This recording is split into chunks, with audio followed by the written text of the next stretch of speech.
You're about to watch another episode of The Dungeon Run, but did you know that you can actually be part of the adventure? When you tune in live on Wednesday nights at 6 p.m. Pacific time, you can make your voice heard and help determine the fate of our adventurers. We hope to see you there.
Greetings and welcome to part 2 of a very special multi-part event, The Dungeon Run, the Mending of Magic, a live tabletop role-playing game where your interactions help tell the tale.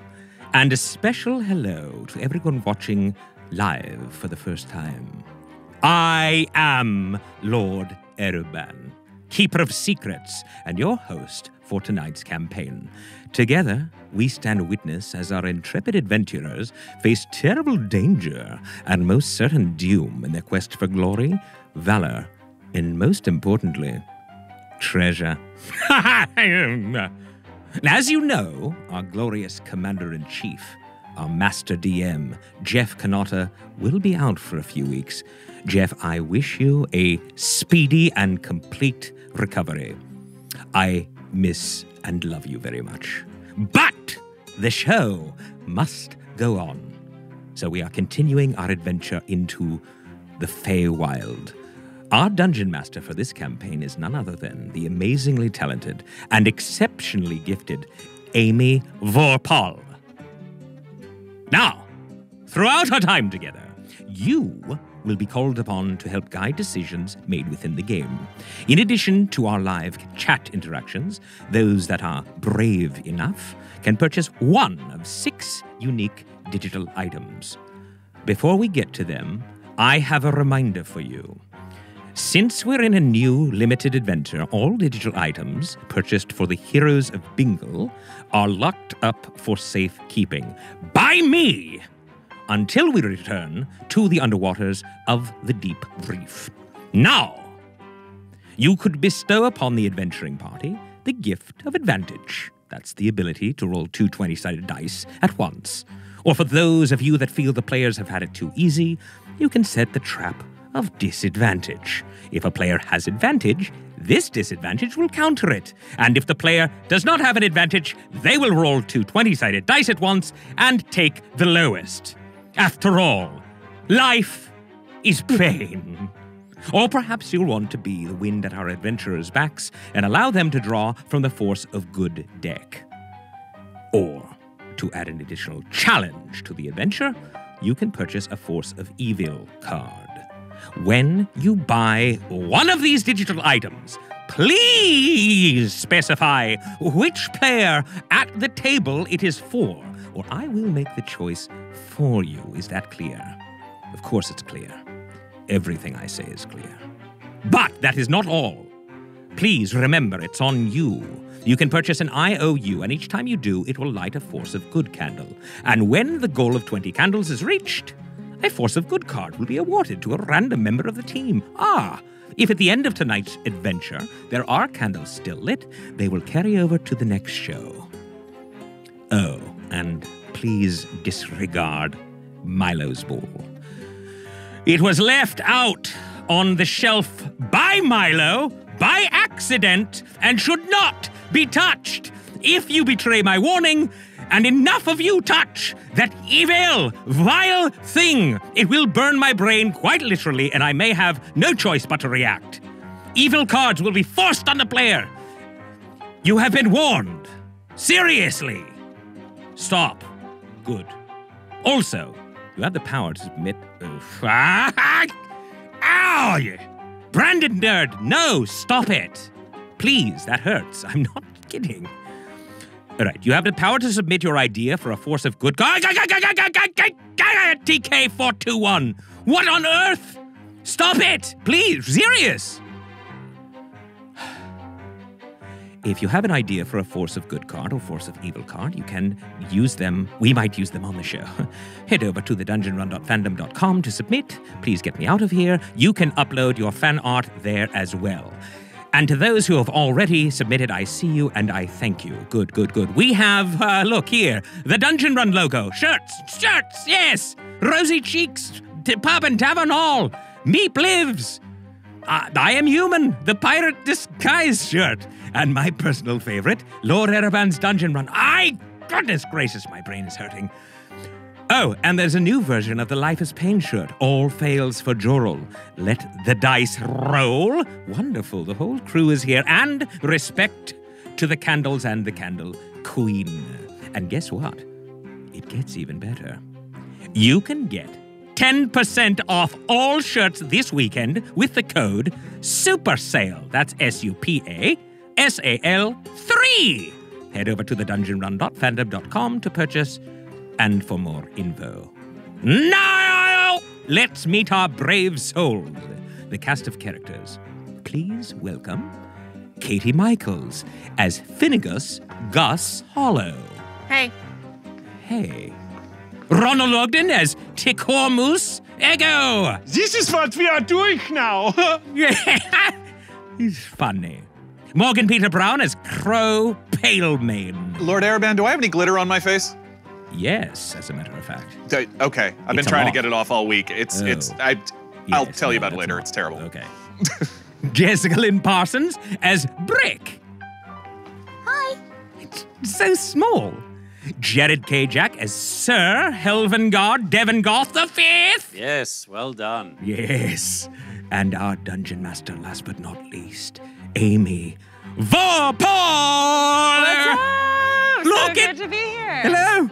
How are you? I'm doing great. You're dressed in white. I am. It's wonderful. You know, I've been told you can never have too many rompers. Never. Absolutely not. As their journey continues, I, Lord Ereban, will be joining you in your social conversations around the game. So keep an eye out for my avatar and comments. And before we begin, I have a favor to ask of you. It would give me great pleasure if you would share the show. Just click below and let all of your admirers know that you are watching The Dungeon Run. Now, keep the comments coming, be ever vigilant, and let the dice roll! Woohoo! Stop, it's Feywild time. Yeah. How are you guys doing? Good. Good? Awesome. Ready to play some Dungeons and Dragons? Is that how you pronounce it? Have I been doing it wrong this You have entire been doing time? it wrong. There are umlauts everywhere. Oh my gosh. Ed could tell you about There's that. umlauts over everywhere. Yeah. Okay, yeah, this is gonna be fun. So it looks like we're already piping hot over here, but first, before we do anything, it's time for me to part the veils of reality. We are no longer on a set with our friends that we've known for a long time in front of an enormous dry erase table, looking at each other's beautiful faces. No. We find ourselves in the land of fairies, storybook characters, and legends. The Feywild! Our adventurers arrived at the exact right time, when the blue vines loosen their hold and third mossy stones pull away from the group to dash a fey rat in the eye, blinding it forever. The exact right time. As they waited for their recruiter, Humdrum, the sire satyr, Sir Helvengard, and Crow, the sexy centaur, noticed that something was amiss. Along with the two animal companions of the party, Kismet the owl and Bert the fey ape, they noticed signs that their friend had been dragged and then carried away. Gus, and here's where we change tense. Gus, the human ranger, tracks the accosters perfectly through the woods, where 3 drow are in a clearing surrounding Humdrum. Too much screenwriting. But yes, Gus does do this. As they notice the party approaching, the drow turn to their victim and begin pummeling him. Egg notices the circles of mushrooms all have different qualities to them and investigates potential help for his friends, while Sir Helvengard and Brick ride forth directly into the fray. As Gus and Bert fight the 3 from a distance, all 4 party members make short work of the 3 drow and discover they are not actually drow, but Eladrin. Some are Eladrin, as Egg found out, but they're turned, ugly and dark. Brick, the child cherub, cares for their recruiter, the sire satyr Humdrum, and the entire team help to heal him fully by rhyming. A classic medicinal strategy in the Feywild. Crow discovers another more powerful warrior, blemished Eladrin, and fights him alone as the rest of the party turns their attention to the final surprise, a hidden assassin Eladrin. Seeing she is outnumbered, she turns and runs northeast, seemingly towards Titania's stem, the upside-down beanstalk that holds the magic pool. However, her path is cut off by Sir Helvengard and his trusty steed, Justice. But she slides underneath the horse, slicing upwards, disemboweling the horse, bringing him to his knees. In a moment of epic prayer, Sir Helvengard calls upon his deity, Helm the Protector, to guide his horse back to the living, and immediately the deity answers. However, Brick, tearful over the brief loss of his friend's horse, blasts the assassin with her guiding bolt, shooting purple fey radiance into the foe's heart and taking her life. First, though, the Eladrin ekes out a name, Tiresias, as she perishes. As Crow and Egg finish off the final living dark Eladrin, the party regroups around Humdrum to learn more of their quest. Ever curious, Brick weakened at Bernie's, the assassin Eladrin, securing her with the shackles of the charlatan donated by the Watchers, until he realizes he's almost mind-controlling his victim, at which point he wants to let go immediately. Crow and Gus bind the assassin properly and appropriately instead, and Humdrum thanks the party for his rescue. He explains the magic pool at the top of Titania's stem, the beanstalk that grows upside down, has been tainted, and magic itself, the life force of all the Feywild, has begun blemishing the people of the Feywild who feed on its energy. As Crow found Humdrum's name etched on a magical storybook parchment in one of the Eladrin's pockets, it seems as though this Tiresias, whoever she is, sent her minions to target Humdrum himself. Egg relieves 3 spheres from the bodies of the dead and identifies them as a bead of force, a pearl of wisdom, and an immovable sphere. The party also realizes the black, thick blood that oozes from the blemished Eladrin proves that the magic has already done severe work on members of the Feywild, and time is running out to stop Tiresias. Humdrum tells the party this lore. There are always 3 bound ones tethered to the magic pool, 1 Flora, 1 Fauna, 1 Fey, the 3 of the sacred order.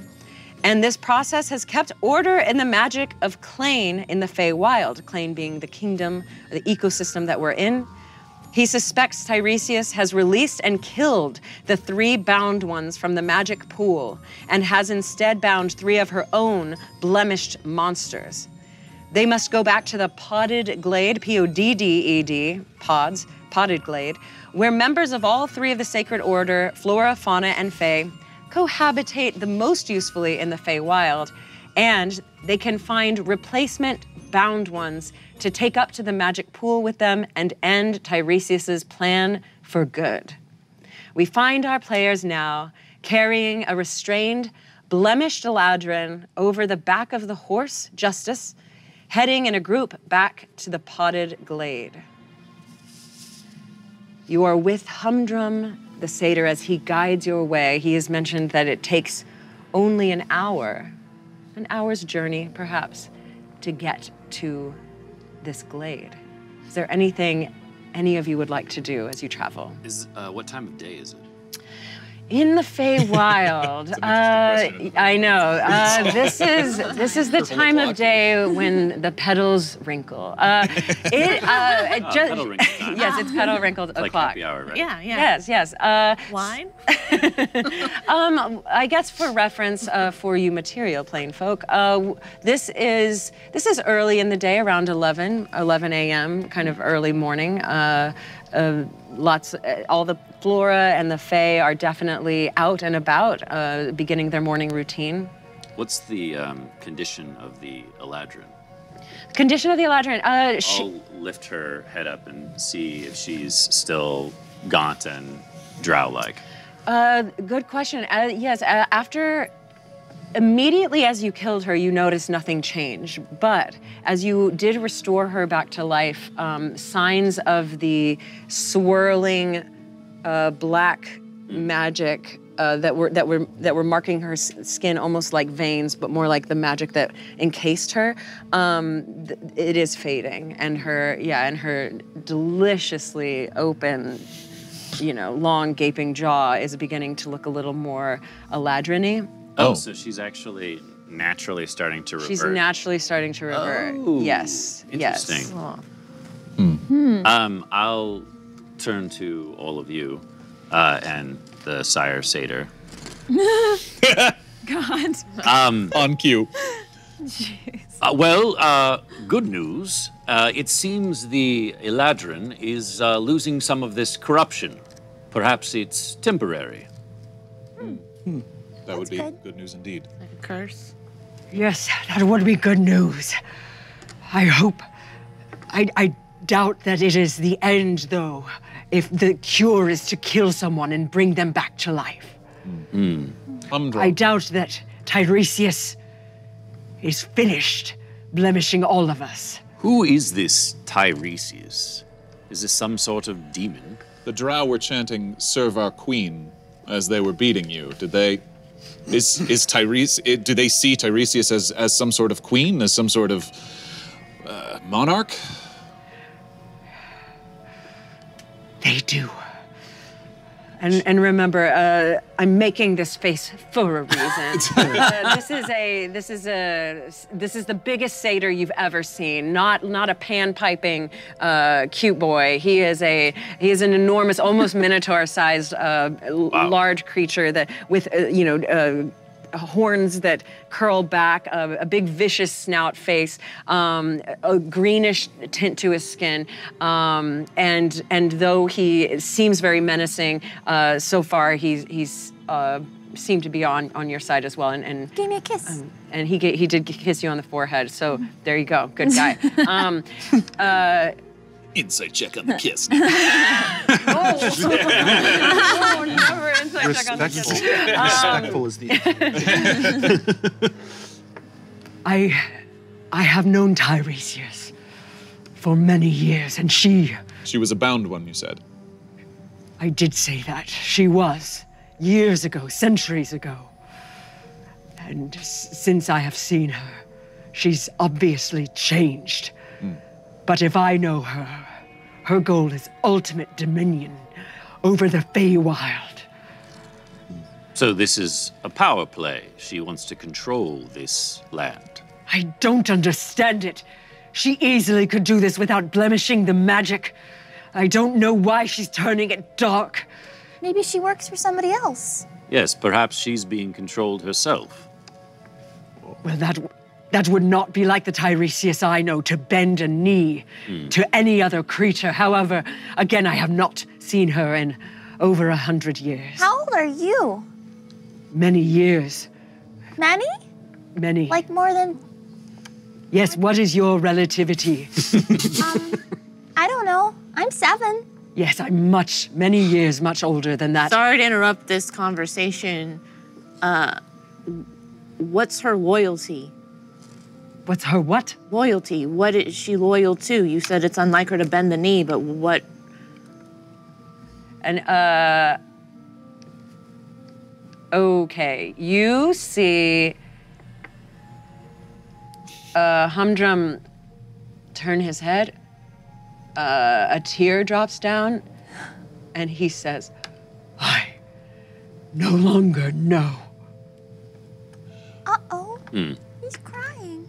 Amy, let me ask you. You said, what happens to the people after after they serve the 100 years as the bound ones? I think you mentioned some sort of greater awareness that they're granted. Yes, I did. Okay, so yeah, we'll ask that in game because okay, yes, yeah. So we know that the bound ones, after they serve their 100-year sentence, what are they granted some sort of greater power that? Yes, it's interesting. After being bound for 100 years to the magic source itself, you gain an understanding of the magic, even the power to. Your eyes light up, Ego. Oh, yes, I love understanding things. So you say if you bind, you can understand better? You will know it intimately. For eons, the bound ones, once they have registered the magic in their bodies, they are so empathetic with it and feel it within them, they leave it alone to do as it may. But they hold a sacred place in the Feywild, those who've been bound, so the fact that one of them could turn corrupt, dark, evil, is surprising. That is correct. The only thing I can think, and once more it gets a little emotional, is the magic itself somehow betrayed Tiresias herself. But it wouldn't do that. Oh. She must have been mistaken. She's not like that. She's a good elf. I'm sure she is. I Are there- believe you. Are there gods in this world? Not really. No, there are royalty in other parts of the Feywild, but in Clane, we really pay homage to the magic. And this magic comes from the pool. That is the source. That is our source, yes. Is it possible that the pool has been tainted? Yes. It is not fully yet. I mean, look at me. I'm still myself. I show no markings. And you, brother. But I hate to point out, you bled black. Your wounds from earlier. Yes, we must not have much time before whatever she's doing is finalized. I'm gonna pull out my scimitar and I'm gonna cut my hand and I'm gonna see what it looks like. Awesome. Uh-oh. Because Okay. I'm worried. Okay, awesome. Yeah. You do, and as the scimitar, and is it just a swift? Yeah, just. You just I'm wanna not see like what's looking to like inside. seriously injure myself. I just want to draw blood. Okay. The rest of you see this, and I don't know how else. You bleed true. You bleed red. You bleed normal blood at the moment. Okay. The rest of you see him do this, though. Gus, have you felt this blink, this darkness, this corruption over yourself in the Feywild these past few weeks? No, not over me. I've noticed the woods have been slightly more disturbed What about than Bert? usual. He is Bert, Fey ape, yeah? no, he's already complicated, so honestly it's hard to tell, but That is... He seems so uncomplicated. he seems that way. Right. But he's a silent, complicated one, you know. Still waters. Yeah. So allow See, me run to deep. clarify something. You two are from here, yes? I would have thought that would have been obvious. Why? Right. But you are not. Oh, no, I am some... lots of different places. I've been very far and wide. I noticed earlier you were collecting some of that ichor in Oh, a yes. vial. Why? To study. Cannot understand if you don't look. So you're a sage, a scientist. More anthropologist is the word. What does that mean? I study the culture and understands where they come from, what they believe in themselves, where they may be going. Lots of history, magic, the like. Wow. Religion. So if we were to give you time, would you be able to perhaps give us some sort of direction? What would you like to know? I can tell you now, I've studied. Where this corruption would be coming from? That I cannot tell you. I need to see the bigger source. Perhaps to get such information. But this one, remind me the schools of magic that I saw. I think you said Transmutation. transmutation. Right. So it's a transmutation, which is transformation, turning things into other things, such as Eladrin into whatever monster that was. Is the blood or ichor changing? Because she is. Does it seem to be changed now that he actually mentions that? Does it seem to be the same inside the vial? It does seem to be the same inside the vial. Seems once it escaped from the subject, it stays the same. I see. Interesting. Yes. Not to be rude, humdrum, why involve these outsiders in our business? Well, there you have it. The question that's been on your mind this entire time. So like you, so elevated of you to even deign to save me. What? There's a very long and rich, History? yes, that is the word. I'm sorry. I am Sir Helvengard Devengoth V. This is my companion, Brick. Brick. I think I caught your name, Gus. Just one. Lady Gus. Gus. Gus. No lady. Gus. Gus. She does Gus. Just Gus. Gus. Is it the Gus? No. It's Is it Gus. Gus. Gus. Gus. Do you have a family name? Gus of the Glade? No. Why is it so complicated for everyone to understand? It's just Gus. Right. Where do you hail from, Gus? Here, okay, I moved here when I was 11. Or I accidentally portaled here when I was 11. I Okay. see. Have you been to this pool, then? I've been around it, I guess. No, this pool is very difficult Okay, to get nope. to.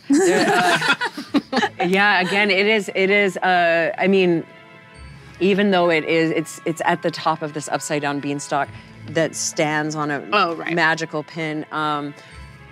You know that it is a perilous journey up there to get there, and it seems like the pool itself was heavily guarded, or it seems to still be. Who knows? I've heard of it, but I've never been there. And what about this Tiresias? This is really the first I've heard of her. I see. And you are... My name is Ticormus Ego. Decormus Ego. Yes? Well met. Lady? Well met. Lady Decormus Ego? No questions for him? Well, he has plenty of names, doesn't he? Egg. Like an egg. Yeah, Egg. like an egg. You all are so funny. And this... How did you come upon the child Asamar? Oh, you mean the boy? There's an angel, actually. What do you mean? The boy is not human. Well, yes, he's gifted by the gods. That is how you could put it, yeah? As I would say, as different from human as tiefling. A what? He. Excuse me. He was in an orphanage that was burning down. Yeah. He Brick, helped me rescue many. do you have wings? Yes. Can I see them? I would be very humbled. Can I mechanically pull out my wings without using my wing power? If they don't do, I don't fly with them or anything. Yeah, for Something for just flavor text wings. Yeah. Flavor wings. Flavor wings? What flavor are the wings? Delicious. Flavor text. Marshmallow. Yes. Yeah, you can see them. And then yeah, my. But it is no small feat. Yeah, describe it. Well, they're like everything else on Brick. They are child size. So he just like unfurls these little cute white feathery wings, and they kind of appear, I guess, magically through his scale mail. Those are very beautiful. Thank you. You are a very rare jewel. I know. So can I. Do you have wings too? I do not. Oh. Magic. Or rather, what I believe. I can believe I can fly, therefore I can. Wow. Yeah. Humdrum, you mentioned some sort of prophecy about bringing us together. Yes. Is that why? Centaur, you have been in the Feywild for so long. Surely you recognize the power of a prophecy. There are many prophecies. Some are true, some are not. That is true. Some get twisted and the fates do not allow them to come true. But yes, the short answer is this was always written that the magic would be tainted and that a group would come forth to save them. Why them? Why me? I don't mean to be rude. Why any of us? It is often a stranger destiny. It is usually never known why we are chosen. The gods spoke to us. Yeah. Which ones? Helm, of course. Oh, of course. My angel. Yes, of course. What is your angel's name? I don't know. He's just my angel. Yeah, that's great. I can't stay mad at you. Just that look, you know what it is. So It melts me. I just get a feeling like he's really nice to me. Sure. Yeah. Jessica, I don't know his name. what, are you wearing a holy symbol? It's on my shield has a rising sun on it. Okay. Oh, this, the Lathander. Your angel's name is Lathander. How do you know that? The symbol on the shield. Wow. What is the symbol on the backs of his fist? The helm. Yes, the deity. God of civilization, yeah. Yeah. Yeah. You said we're running out of time, so as much as I want to know more about you guys at some We're point. traveling to this potted glade. I yes. know, but I'm just thinking maybe there's something we should know once we get there. What do we need to do? Yes, to answer your question, which I'm sorry, Centaur, the years of our brethren at odds, the tensions there are coloring my view of you. It is not fair, and yet here we are. I was only a foal when our people separated. I know they had their reasons, and I know I've been taught to look down on the outside. So I, too, beg your pardon if I come across a bit Curmudgeon is the word. Thank you. You're welcome. Be But- nice to everyone. Yes. Be Yes. nice to To everyone. I love that one. Thank you. Love each other, and I love you. Thank you. Oh my gosh, if inspiration mattered at all, you would have it. We are stacked though. Y'all are already so stacked. Look, I know that my mother and the elders of our clan can be... Can... Curmudgeon-y. Thank you. You're welcome. Yeah, I would go so far as to say elitist. They can be slow to respond to the dangers, which is why I came when you called. I appreciate it. Because I felt the danger myself, and when I sought their help, they would not answer. No one has said that the centaurs do not have honor. You felt the blemish, Yes, as and I've yet said. you bleed true. For now. I'm sorry you had to go through that. I too have been experiencing these things, and it's difficult to talk about. It is embarrassing. How does it feel? What do you feel when it is happening? I don't feel anything most of the time. I think, as I said, it came over me as if like a cold wind, and I felt like a thin Like a shadow. shadow of myself, yes. I feel like the Could this- ugliest version of myself. Could this- I, this stately, beautiful creature, feel ugly. I'm surprised to hear that from a satyr. Could this possibly be seeping in from another plane? The magic is everywhere, though. If it's coming from the pool, That is a good question. My instincts tell me it is coming from the pool. Would there be someone in this town that we're traveling to that could help us answer some of these questions? There would be. You said we should seek out the new ones to bind to the pool. Yes, we are heading to where the bound ones, who we suspect fulfill the prophecy. That's another thing about prophecies. Many people can fulfill them. We interpret them as best we can, but we are interpreters of magic that is fickle and random, capricious. It seems as though you all might fit this bill, and yet, who knows? We could be wrong. Gus, you said you want to know what we're doing going to this potted glade. This is the land. This is where I am the sire. There is, in this randomness, there is some order where the Fae, the Fauna, and the Flora all do work together in some symbiotic form or another. There is no danger, and yet in this sacred place we help each other. We helped each other in the past 3 weeks determine who might be the new bound ones based on the prophecies. You have volunteers for this? Some.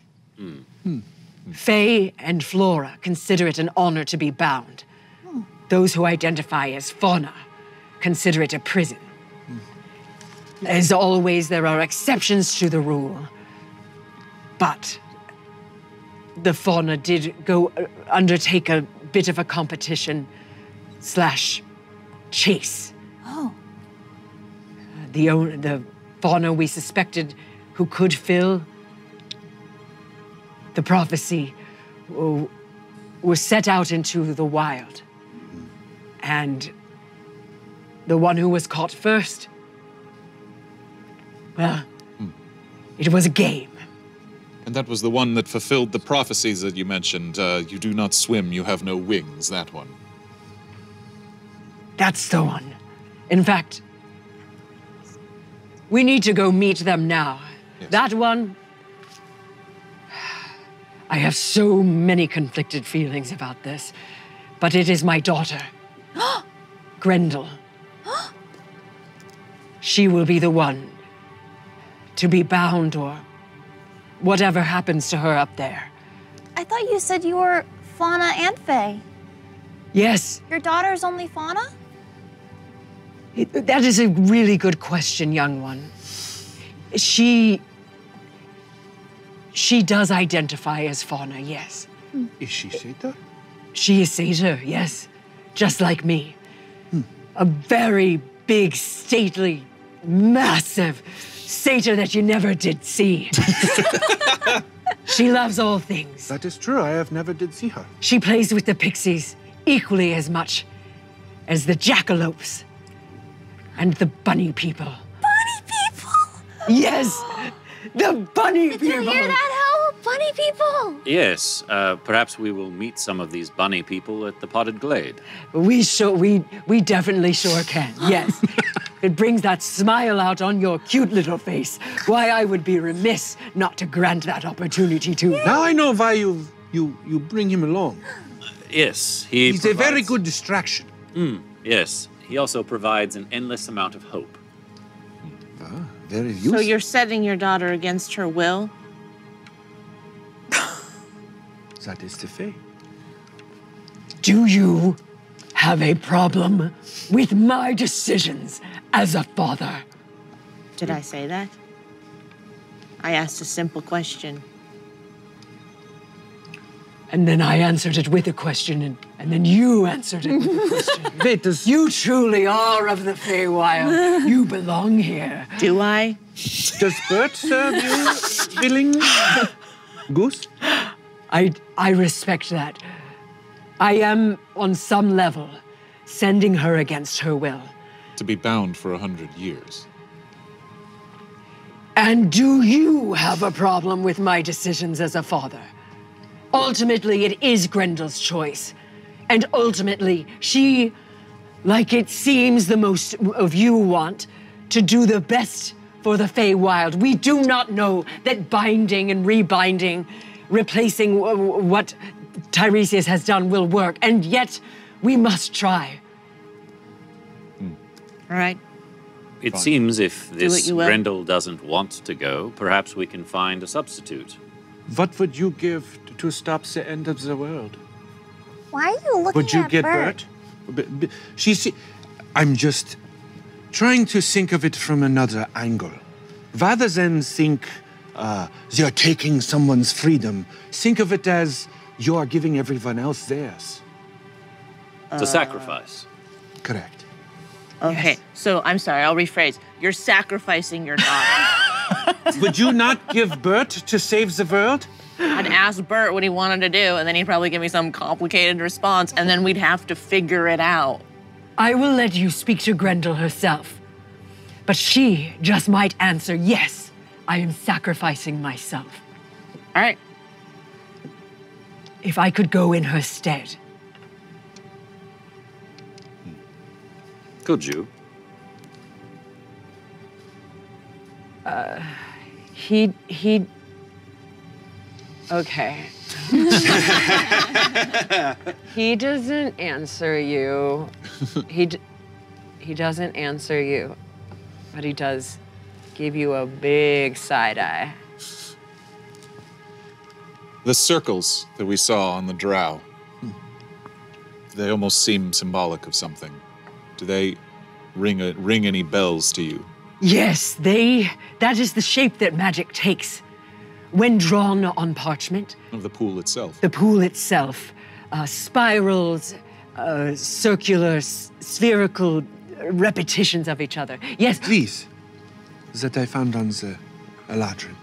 Speaking of which, this is a sphere of force. It's for you.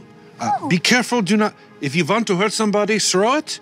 If you want to keep someone in jail and be able to move them easily, use that wave, like a bubble. And for you, sir, this is a sphere, immovable sphere. What? It's made from stardust. If you put in the air and activates the button, you cannot move it. Oh. Anywhere, including very high in the sky. That could be useful. Right, quite. You're giving it to me? Of course. I figured we are trying to help the Fae. I can't use it. I will keep if you want. Oh, that is entirely up to you. Please. Thank you. You're welcome. I'm going to keep this one, however. And then I take an action to use it. Okay. Regain a spell slot. Oh, sure. Yeah. And that's once a day? You can Yeah, do that? once per dawn. Once per dawn? Sure. Up to a 3rd level. There are no dawns in the Feywild, just kidding. I know some of these. It's always dawn. Eh? It's always twilight. Yeah, and okay. So with that, unless there's anything else anyone wants to talk about, let's move on to the potted glade. And yay! We get there. And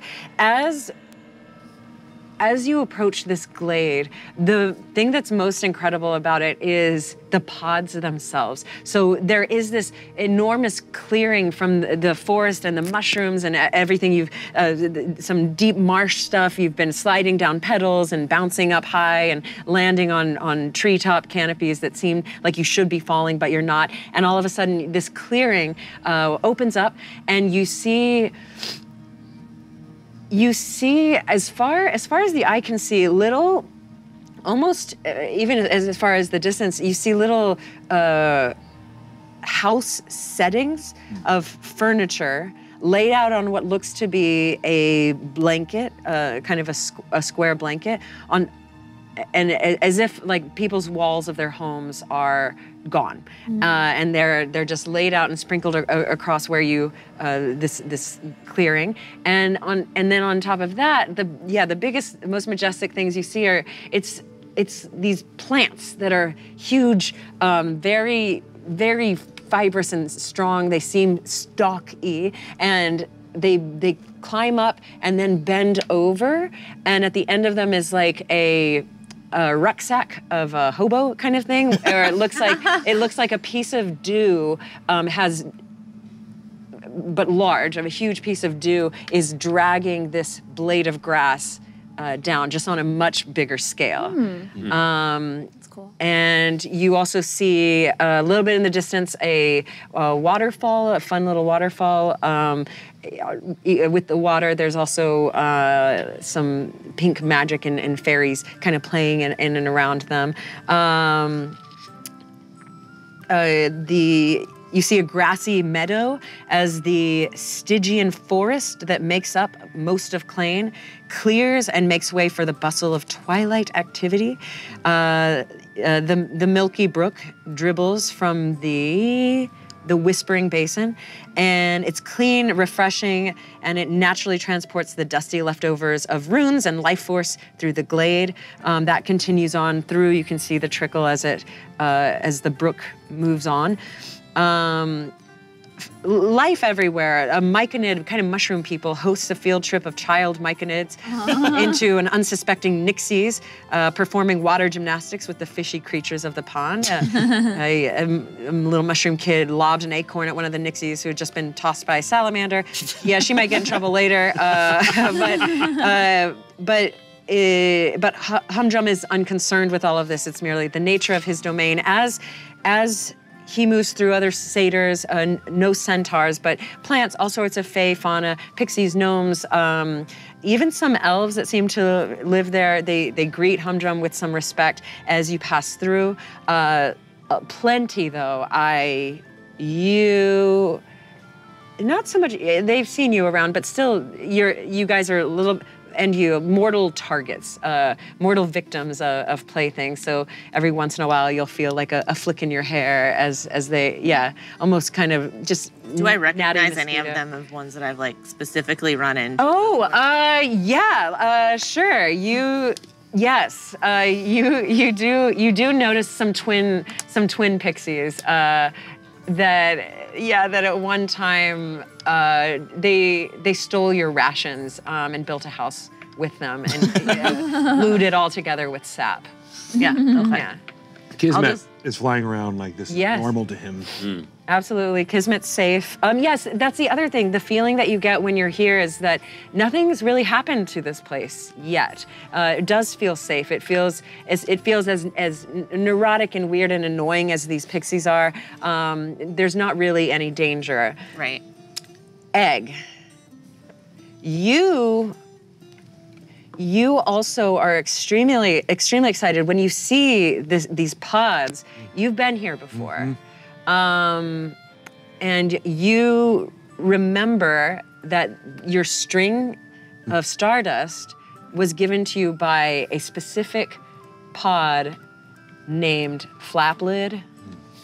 Oh, yes. The Flaplid. Sure. He is my friends. Flaplid. Do they have gender? Flaplid is non-binary. Gotcha. You do remember Flaplid as being very enthusiastic about you and enthusiastic about everything. We shared that. As you do walk through, you get the purpose of these pods and some house settings with blankets out in front are swept up into the rucksack and now dangle from the tree. So it's as if this living room kind of exists up in the air, and that seems to be how people live. But it's very abrupt, and by the screams coming from it, it does seem like the pod controls when it's going to be up in the air and when it's going to be on the ground for these people. Keeping it a surprise. Different humanoids. Yeah. When we walk by those twins, I'm just gonna take my knapsack and or my backpack and kind of like hold it closer and Bert really doesn't like anyone messing with his food, so he's gonna kind of like eye them like keep his eyes on them. Okay.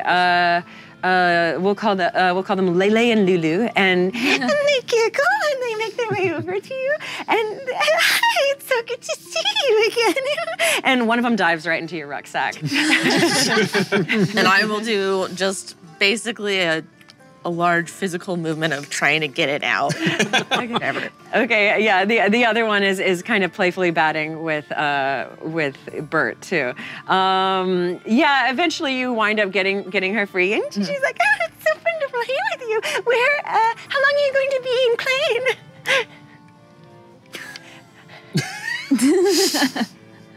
Okay, all right. Well, you did it. Pixies are very into pushing people's buttons, and your unresponsiveness has scared them away. So ineffective. And yeah, they're moving on to the next one. Humdrum, I have a question for you. Shoo. I find if you ignore them, that's the best way. Yes. I'll just everybody watch your food. Slam my helm down so the visor's across. Okay. So I'll be like kind of echoing now, but I'll say, Humdrum, are there any rules or laws that my friend and I here need to be aware of so that we don't break any codes? How good of you. The most offended people I find in the Feywild are centaurs. So lucky for you, they're nowhere to be found here. Ego stifles a laugh. Do not step on the mushrooms. All right. Assume everything has a mind of its own. I see. And when they say friends, it's a real loose term. And so, Egg, if you don't mind, think before throwing another fireball. Yes. In the future. Yes, a good plan. Though it may be magic fire, some are not immune to that.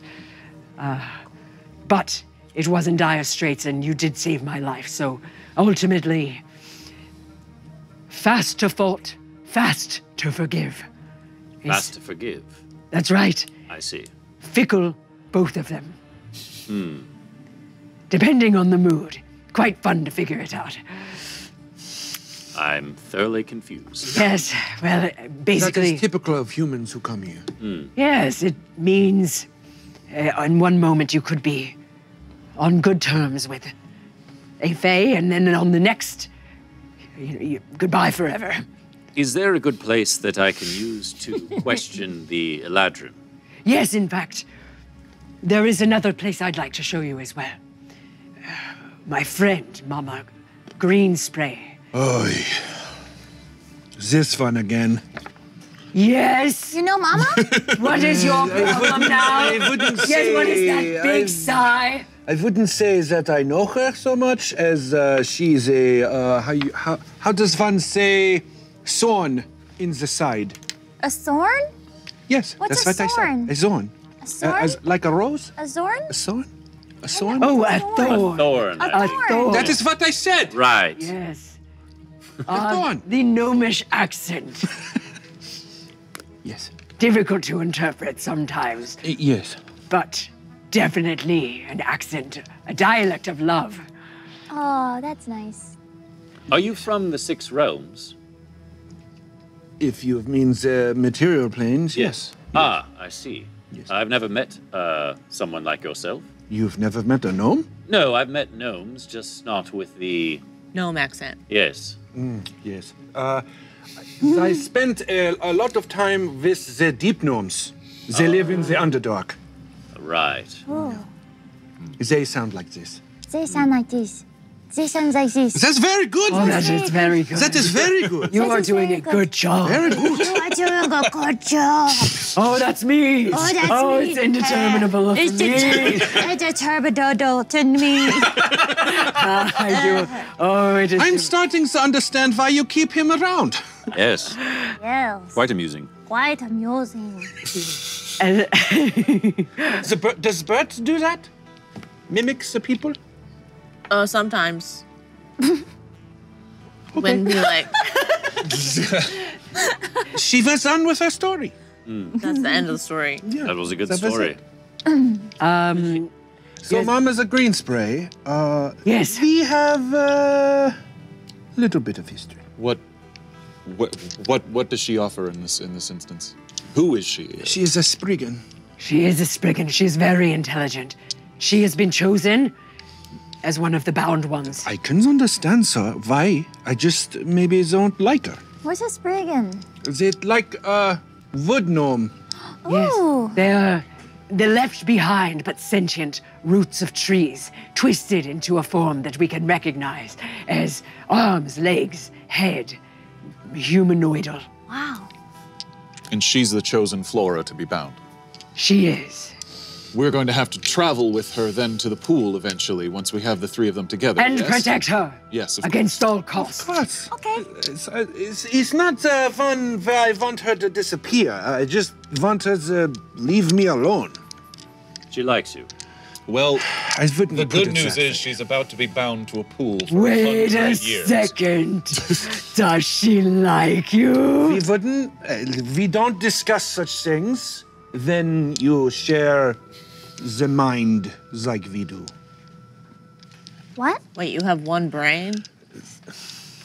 We talk a lot. We share things. We understand one another. Like you and Bert. Got it. Do you have conversations with the Bert? Yeah. Well, I didn't know that you were connected in this way. Should be interesting. Yes. It's been a long time since I've seen her. She might be upset at me. Well, And there are the- bigger fish to fry.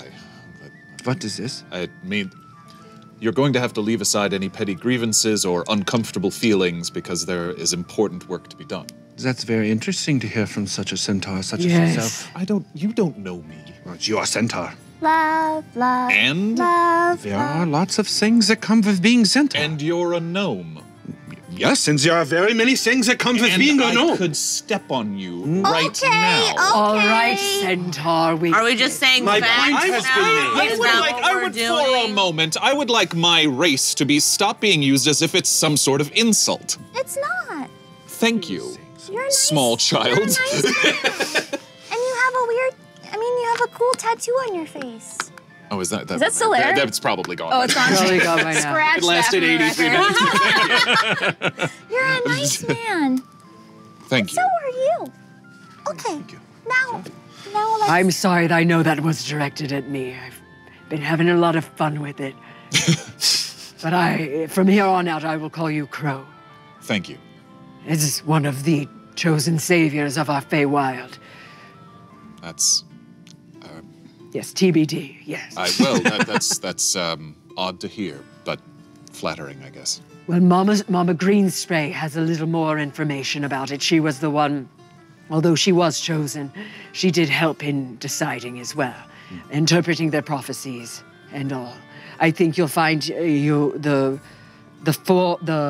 Flora prophecy hinted at Yes. no longer being a full plant.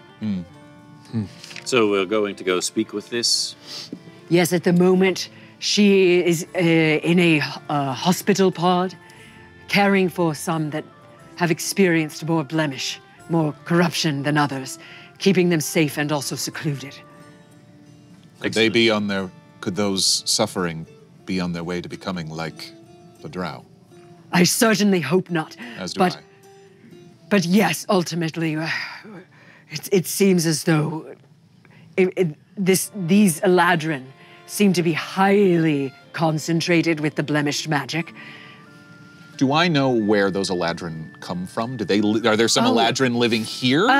Yes. Okay. So none in Clane, but yes, you might know where they came from. Same with eggs. So if y'all want to roll an intelligence, yeah, you might too. Let's do. Everyone's got History? advantage, by the way, but Yay. you can roll. Yeah, this first roll of the game. Okay. Okay. Yeah, So this is. Let's do history. Okay. Or religion. Okay. And let's see, who do we got? We got Crow, advantage from Fallstar. Thanks, Ego, Fallstar. advantage from Z-Man, 9018. And Gus, advantage from Queso Gato. Queso Gato. Yeah. I love cheese and cats. Okay. It's an 18 for me. An 18, okay. 22. Okay. 14. 14, okay. Yeah, all of you would know that the main Eladrin who are used in the Clane ecosystem are used as guardians, similar to kind of your role, Helvengard's role. Yeah, knights a little bit. And then 22, Egg, you would have noticed these summer Eladrin, very specifically, were probably guards of the magic pool. Sentinels of some sort. Is Tiresias an Eladrin as well? Tiresias, you don't know. You heard it before. You heard Humdrum call her an elf. Yes, that is I correct. know what kind of elf she is. Tiresias?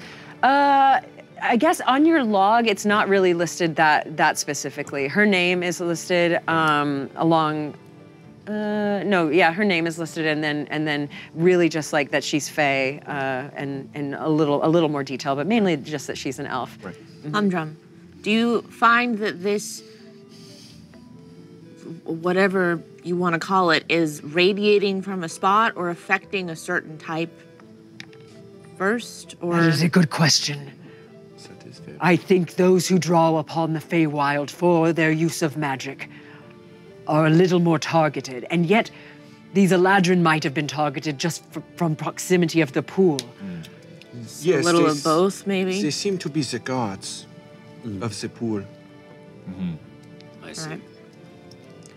Right. And you do still have, that Eladrin bound, and you're carrying her with you, which is why you want to look for a place to question her. The hospital pod is a wonderful secret place. It's not always used as a hospital, but it is highly secretive and well guarded. So I think we should do that there. Also, just keep note that being blemished, being corrupted, is actually quite embarrassing.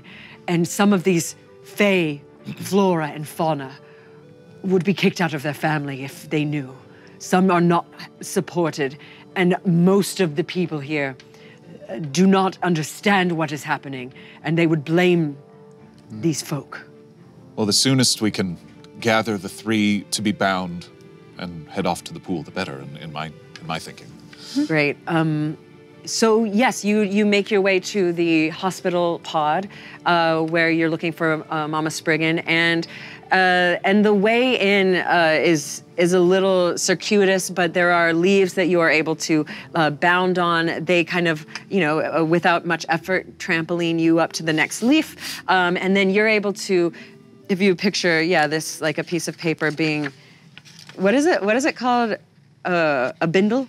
Like a hobo bindle. A hobo bindle is what we're imagining it. So it's like this, and then the way in is through the top.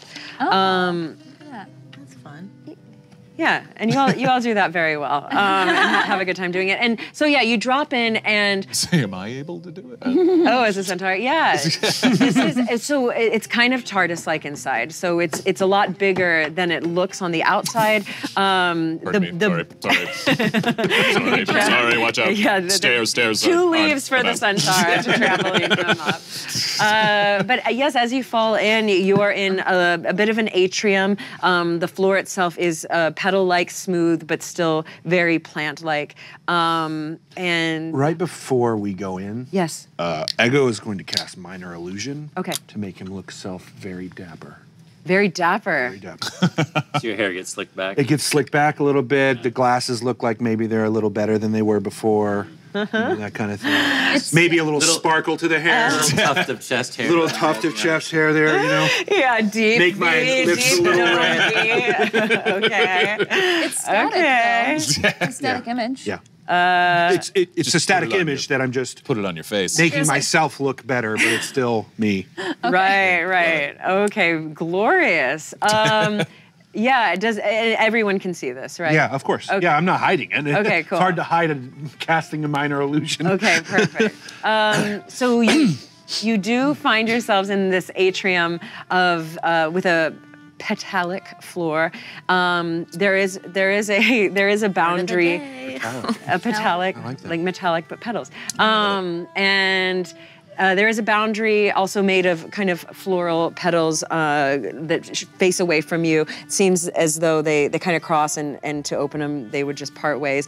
And there are 3 on either side. Humdrum says, points you right ahead and says, this is right ahead is where the blemished are located right now, unless you have a desire to go and see them. Mama Green Spray is over here to the left, and I will take the time to just take a look over them and see if perhaps maybe they need my help instead of seeing Mama Greenspan right away. We don't have time. Okay. I would be interested in going over. to take a look. Yeah. But I thought you said we Well, had no I said time. we don't. No one. Oh. Perhaps if we just split up into 2 groups, we can go talk to Green Spray. Green Spray, and the 2 of you that wish to investigate the blight can go into those rooms. Fine. Maybe don't mention I'm here. All right, if that's what I follow. You got yourself But cleaned if up she so asks- nicely, though. If There's she no- asks, then I'll have to tell. Yeah, lie. No, don't. I would not never gonna ask be a you to bad lie. boy, yeah. I understand the lass under the helm. I would never ask you to lie. Good. Oh, I was so looking forward to this. I really, really was. You won't be able to hide forever if she's coming with us on the journey. Just saying. You're very astute. Well, if you're sure. I just want to understand what is happening to the Fae. Yes, you should be able to. Okay, so who's going to the blemished? I guess you and I, yeah. You and okay. Bert and I are rock paper scissoring. Who's gonna like? Okay. No. Okay. Bert's gonna go with you guys. Fine. Can I talk? Does he understand the comment? Yeah, he understands. Okay. So the Fey ape. Describe Bert one more time. Yeah, he's a Fey ape. He's pretty big. Yeah. A big guy. He's friendly-ish.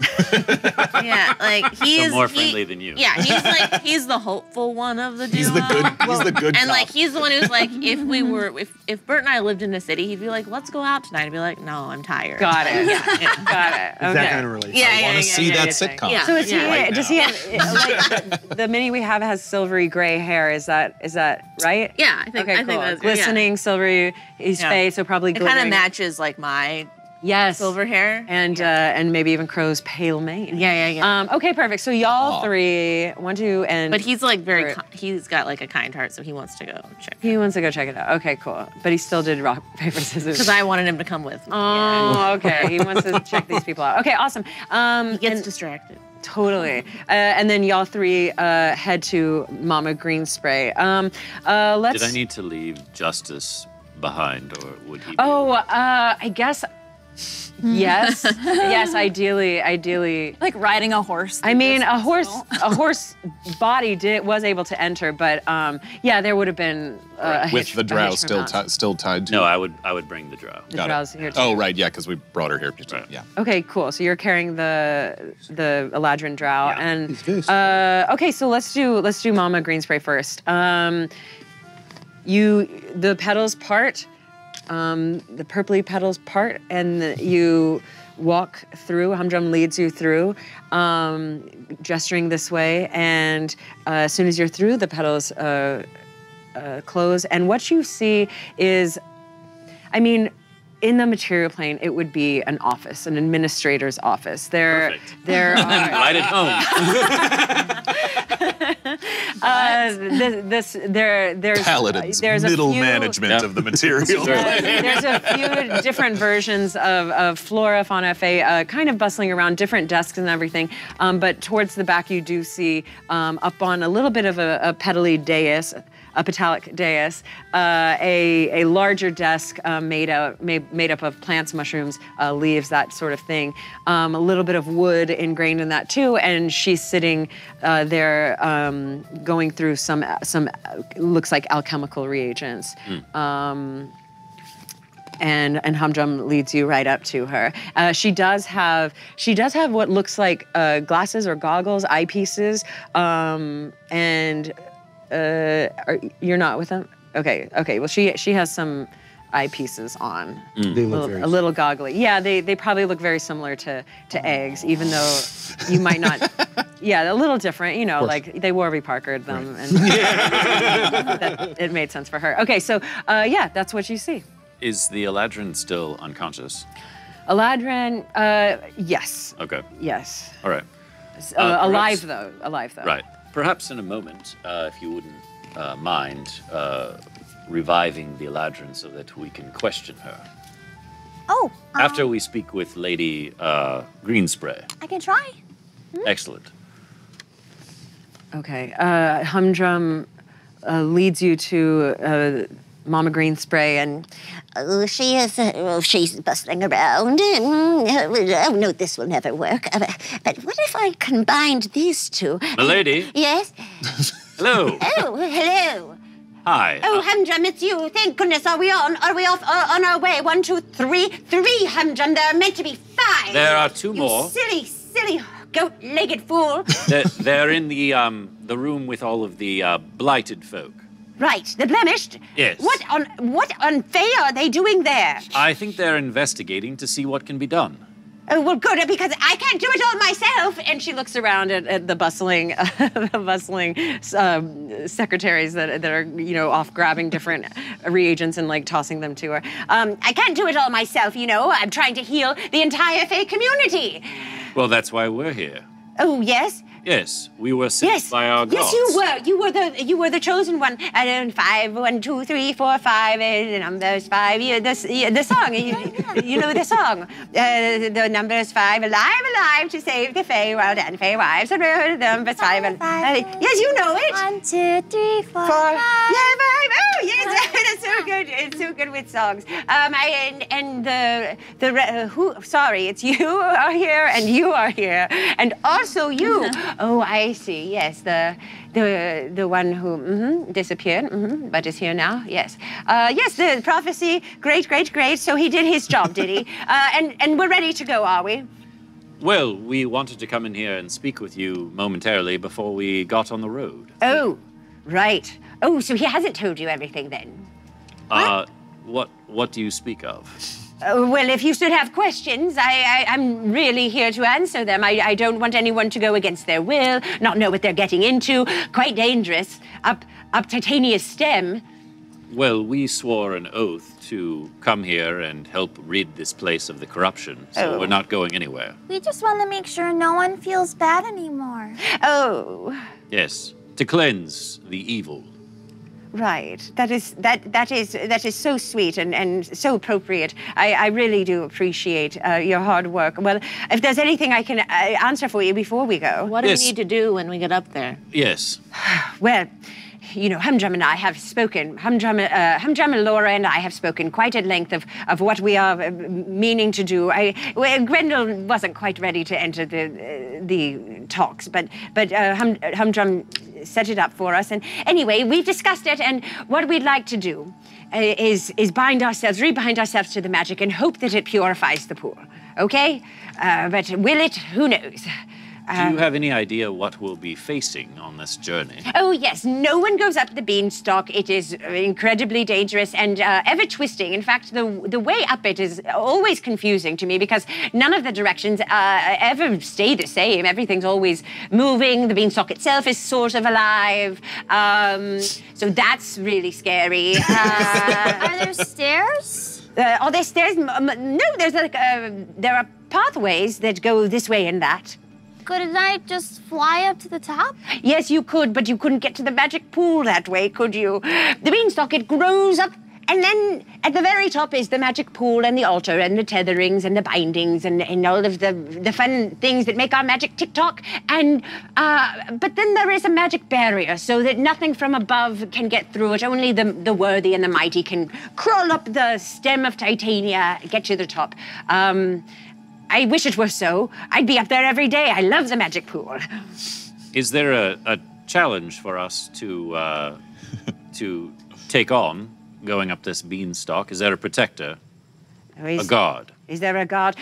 Well, I imagine so. There normally is a ladrin that guarded and sentinels. Like one of these, and I point over to the semi-corrupted ladrin in the corner. Well, what is she doing here? Well, we're going to question her. Oh, yes, quite. Oh, that is... Is she all... Did you kill an Eladrin sentinel of the Titania stem? I did not. Oh, no, you didn't. She looked like a drow, and then she became an Eladrin again. Well, let's see. And she, pretty adeptly, like, this seems to be like an old granny lady, but my goodness, she's strong. And she kind of hefts the Eladrin. Okay, 1, 2, 3, and slings the Eladrin on her desk and starts examining her and says, "Oh, she was maybe. Oh, she still is quite blemished, isn't she?" Mm. We were hoping there'd be some way to cleanse her. Well, I hope so too. That's what I've been working on. So I have questions for you. Did she, what happened, what was her nature as she was blemished? Well, she was quite a combatant. Oh. She practically slew my horse, Justice. Oh, that's no good. Yeah. She was trying to kill Humdrum. Yes, they all were. Trying to target Humdrum. Yes, they had him captive and they were beating him. Oh, no. Right. Okay. But it seems that the corruption is fading. Why does that worry you? Oh, well, Humdrum certainly told you he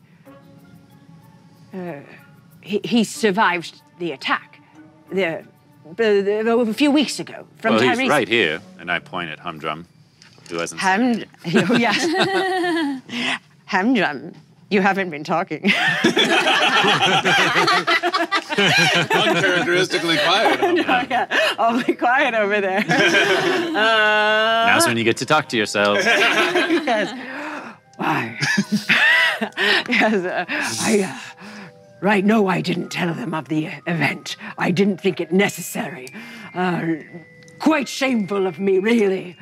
And she goes, well, it is what it is, isn't it? Humdrum was one of the bound ones that apparently got away. Oh. Yes, Tiresias killed the others, apparently, what Humdrum saw, but Humdrum escaped. Is that why he does not want to be reconnected? Well, I don't know. That is correct. I do fulfill this prophecy. I am one of them. But I fear all of us that were bound before might not have been worthy to fulfill this prophecy if we were so easily tossed aside. So you're questioning yourself? No, I am in no doubt that I am unworthy. You must have faith in yourself if you're going to succeed in this mission. And I'll put a hand on his giant satyr shoulder. And I say this in all earnestness. There's no sarcasm whatsoever. That's okay. You gave Amy the fields. Oh, Humdrum. Oh, he says this. Oh, Humdrum. Oh, Humdrum, old boy. I think you broke Get it him. together. Stomps his feet and is like, what would it take? You say it like it is an easy thing to do once you were cast aside and unbound 30 years early. Not yet worthy of the 100-year power. We all question ourselves at some point in this life. I think it's only natural Okay.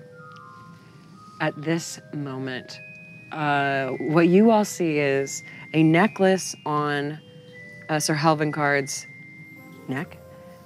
A blue stone begins to glow. And after that moving speech of his thoughts, a voice from the corner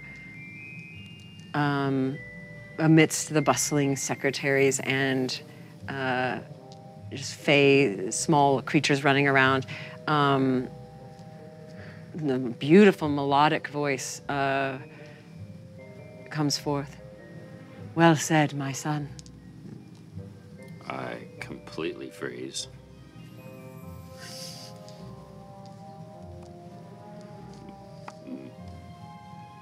Mother? What's going on? I take my Braemar. helmet off. What are you doing here?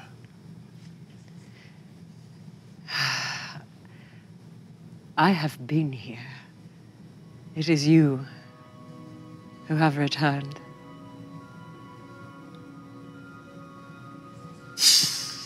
I'm sorry. I thought you weren't from here. I have a complicated history. Hi, I'm Brick. Hello. Hi. Hello, young one. I Yes, she accepts your hand. I kind of tuck my Prince Valiant haircut behind my ears, and you see that I have pointed ears.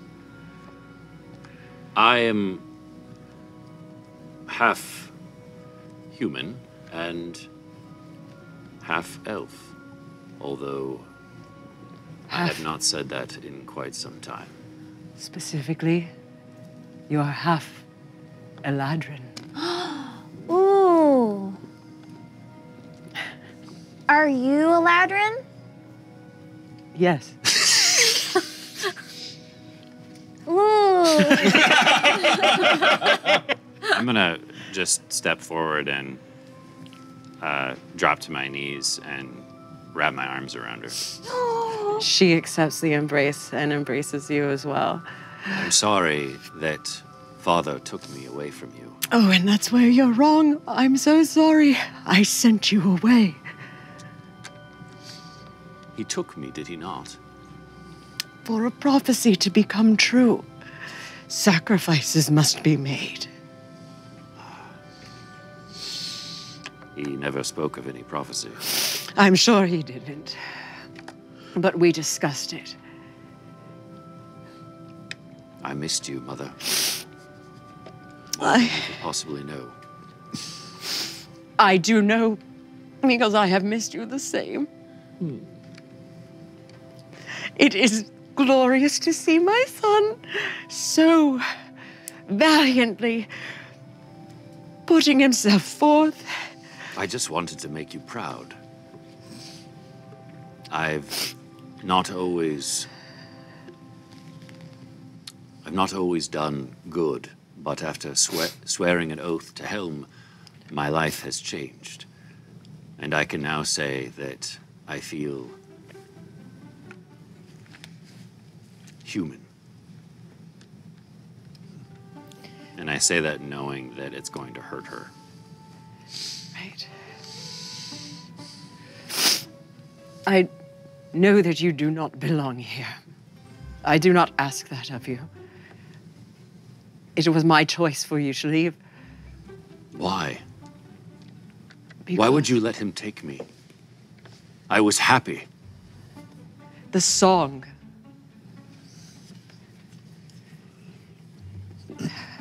The song, the prophecy states that you must be a disappointment first for your father, and you had not yet disappointed him.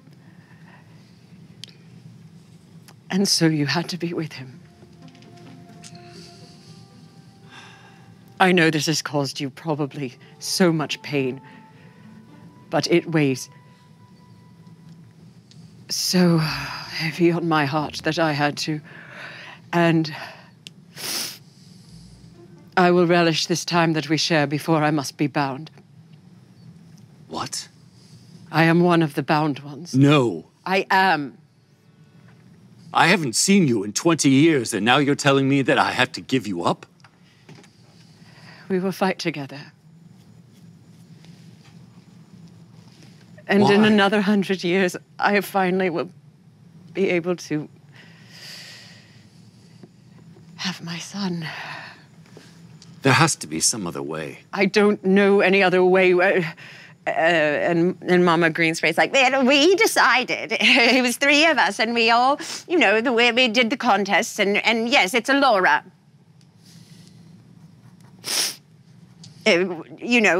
Laura, you didn't tell me this was going to be so emotional. And Laura says, well, I wasn't sure who Humdrum would actually choose. I knew it was a possibility. Prophecies can be filled by many people. But there isn't enough time. What if I do it?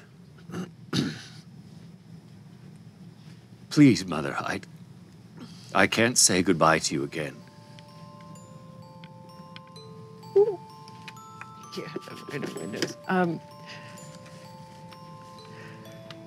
Okay, before this is crazy. Let's take a break. Let's take a break because I need one. And we need we have to make a decision. That's breaking the game. Thanks, Jared. Okay. Lord Arab.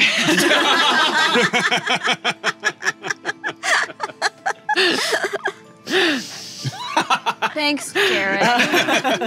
Classic Jared. Yes! Yes! Hold on, I've rickets. Wait, hold on. I'm feeling ill. It was as if... Let me shake it off a little bit. Here we go. What the heck was that? Milo, what the hell did you put in my beverage? What is this? It's almost like I was paralyzed. Wonder. That is strange. Listen, I was busy doing something. I was watching, of course, but I was not prepared for everyone to be here. Hello. How are we all doing? Is everyone enjoying the show? Maybe Milo did poison me. Actually, I might want to discuss that with him in a moment or two because I didn't feel so good. Well, it seems paralyzed, Kimosabe, but as a matter of fact, it's more like I'm just trying to show my appreciation to the gods above. You see, I'm pointing at them. It's probably the bull's fault, I'm not going to lie. Yeah, I got it. Goodness gracious. It was as if something was taking control of me. Hold on one moment. Milo, do me a favor. Can you go grab me my Asper cream? Yes, the one with the aspirin in it. Thank you. And bring it back quickly. All right, thank you. Something is amiss. No, Milo did not take control of me. Milo did not take control of me. Listen, everyone, let's be very clear. Milo's mind is that of a small chicken at its best. So no. Queso gato. First of all, does that mean cheese cat? Milo has an IQ of 301. If you're using a scale of 1 to 900 billion, then maybe he's a 301. Otherwise, probably more like a 12 on a scale from 1 to a billion. Rogden, Milo must be a Fey. Yes, maybe he is. Listen, Rogden, don't get involved, all right? This is not your place. This whole situation with me and Milo is between me and Milo and the audience, those that are watching, that think it's funny when Milo takes his revenge upon me. Does it make you laugh, everyone, to see me in pain? Is that what this is? Branded Nerd says yes. Lily Dumblestuck fan says yes. Mona Hakumi says yes. Direwolf, good, fine. Mr. Whisper stays. Dice and Capes. Everyone. Oh, so you're all in on it. Okay, well, fine. Good. Enjoy. Queen Scarlet, Gamer Chair, Falstar. I'll tell you what. I am going to show you all that life is pain. For real. Not just a silly little game. Oh, life is pain. I'm Jorel. No, life is pain. And here's how I'm going to do it. I'm going to get into your minds right now. There's nothing you can do, unless, of course, you have your own psionic powers. But I'm going to control you. And here's what I'm going to make you do. Stand up. Stand up. Now, sit down. Sit down. Stand, sit. Stand, sit. Sit. Stay seated. Grandstand. Stand up and jump. Unless you have bad knees, in which case please don't jump. We don't want a lawsuit on our hands here. Now, clap your hands. Now, put your right foot in. And take your right foot out. Put your right foot in. And shake it all about. You see? You see how it works. I bet you some of you thought you wouldn't follow along, but you did. And that's why I tell you, if you want to cause pain for me, I assure you terrible things for you in your future. I mean, of course, in consideration of Dungeons and Dragons, nothing lifelike. Irish Heart says you have no power over me. Oh, is that true? Well, we'll see about that. Gordine likes Hokey Pokey. So do I. That's why we just played it. Purple Dragon says, can I eat Milo? Be my guest. It'll probably taste like diarrhea. Do you know what that is? Humans get it. Yes, lofty hand slap. Great name, by the way. That does give me an ew as well. That's exactly what I think of when I think of Milo's head. Is just a vat of excrement. Beef stew, exactly, Scott Tech. Well played. That's weird, because LA seems to have complete control of me. Can has burritos. Would you like to be my minion? I need one. And because I think I might be getting rid of little Milo. He's starting to become a bit of a burden, if you will. He's making my life unfun. And if I know one thing, it's life is meant to be fun. Full stop. Not pain. I was lying before. I was joking. No, it's not. It's not life is pain. Life is fun. And pretty. And sane. And glorious. And shiny. And irreverent. What is going on with my head? Who is controlling me? What is this? Stop it, Ereban. I'm speaking to myself now. Stop it. Stop it. Hold on. I am evil. I am evil. Say it again. Does someone have a mirror? Yeah. Milo. Where is Milo? Has he left? Can someone please... Excuse me. You, sir. Behind the camera. Can you find Milo for me, please? And when you do, tell him to come here. Something is going on inside my head. It doesn't feel like I'm in control. No, Queso Gato, I do not need therapy. That's where you're wrong. I've had therapy. 20 years, as a matter of fact. All for what? This? This experience that I'm having now? All right, listen.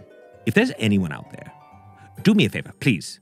If there's anyone out there that is using their powers to try to control my mind, please stop. I don't want rainbows and lollipops. Why? Why am I thinking of that? Butterflies? Little silly little kitties? Hello, kitty cat. Look at how cute you are.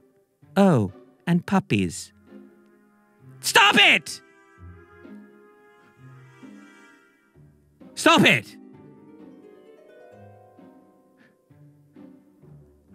I am having a very hard time right now. I want to be nice. I mean, I don't want to be nice, but something is wrong. I know Badger will bark. Wild bark. I'm freaking me out too. You're freaking me out. Someone is freaking me out. I know, I want to be evil, so stop it. Someone find me Milo now. That's what it must be. It must be Milo. Something has happened. Milo has done something, and we as a collective, look to me, everyone. Listen. No. Do not appreciate Milo. Stop that. Listen. We as a collective need to harness together our powers and bring Milo to justice. Because what he is doing is wrong. Somehow he has opened some sort of chasm. He's opened some sort of rift, and it is controlling me, and I do not like it. Would it be too meta to wear your own band t-shirt? Yes, but I'd like to do it, if that'll help. Go, Milo, way to be, Big Mama Nurdle. What is wrong with you people? You like you're a fan of Milo? Have you lost your minds? He doesn't like any of you. Do you know what he tells me every day after the show? Do you know? Let me explain. Let me explain. Let me help you understand just a little bit about this little twerp that you are all so enthralled by. He says the following, but it sounds it's strange. He sounds very weird. So it's like this. Hi there, Let me try that again. Hi there, Mermaid. It's how he sounds. Really, it is. I'm doing a perfect rendition. Hi there, Raymond. Hi, Raymond. Yes, Milo? I say. Hey! Guess what I hate? Guess it, guess. Guess what I hate? Yes, go ahead. Speak, Milo. I hate them people that's on watch the show. Milo, why would you say such a thing? 'Cause I hate it. Milo, please stop. Listen, it's all fun and games, but this is after the show. We appreciate our viewers, don't we? No? Milo, stop it. Okay. All right. This is ridiculous. Milo, I'm going to have to ask you to apologize. Like you need to write some sort of apology letter. No! Milo, get back here. No! Okay, he left. You see? And that's who you think you are friends with. That's who you think you like, but you're wrong. He hates you. So hate him, please. Also, remember, there are 6 unique digital items that could influence the game. Are you clear on this? Are you? No? Yes? There's advantage. Ability to roll 2 20-sided dice at once. Disadvantage.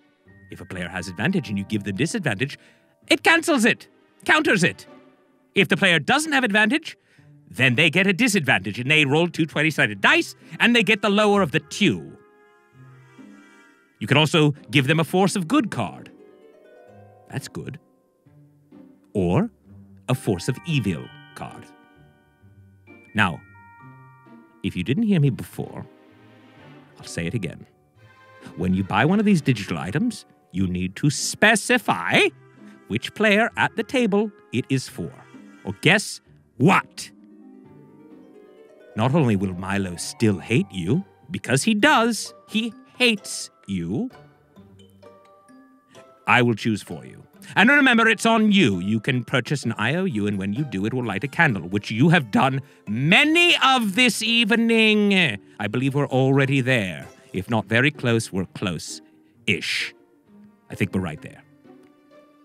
If you get to 20, a Force of Good card will be awarded to a random member of the team. How great is that? Now, if there are candles lit at the end of tonight's adventure, they will carry over to the next show. Now, remember what I just discussed? Remember Milo? That little thing? Remember? Well, he has his little bowl sitting on the shelf. The one that hates you. He doesn't love you, Mr. Evil Overlord. No, no, no, no, no. That's right, drown him in his own bowl. Here's the thing. His hatred for you is driving you. And let him starve. Let him go down. And stop touching his bowl. Please. If you do it, if you do it enough, it will continue to fry my brain. And if my brain continues to fry, then you'll hurt the players. So please stop. They will get a Force of Evil card, and I don't want it to occur. Good? Yes. Now you are understanding. Milo hates Hugh. Not Hugh. Not Hugh Laurie, but you. Milo hates you. Stop it, Branded Nerd. Stop it. Or Hugh Jackman. Not Hugh Jackman. Not any of the Hughes. Ow! Ouch! Goodness gracious!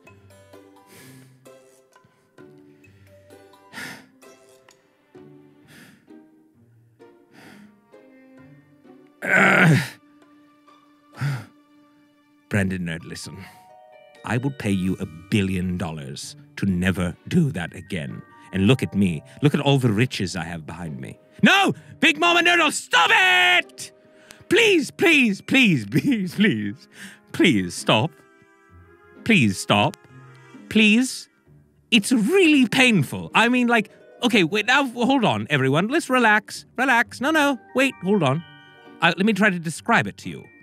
Okay, imagine a hot poker. Do you know what that is, a poker? Not like the gambling game, the one with cards, but a poker, something that you would use to, I don't know, poke into a fireplace, okay? Imagine one of those. Red hot. Ah! Ah! Armando 89, what the are you up to?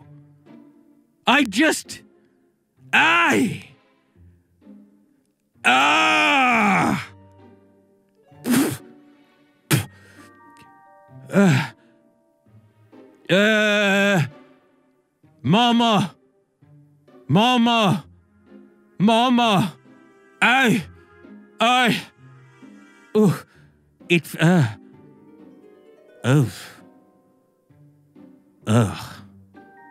please, I beg of you.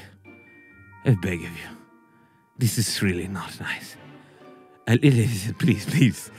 Like I said, I will pay all of you whatever it takes to please stop. It really hurts. No. Like, you don't understand. Listen. Wait. All right, listen. They've got me plugged up. They've got these things attached to me that are actually shocking me. No, really, this is bad. No, please stop it. I asked for them to do this because I thought it would be kind of funny, but please don't do it anymore. Please stop it.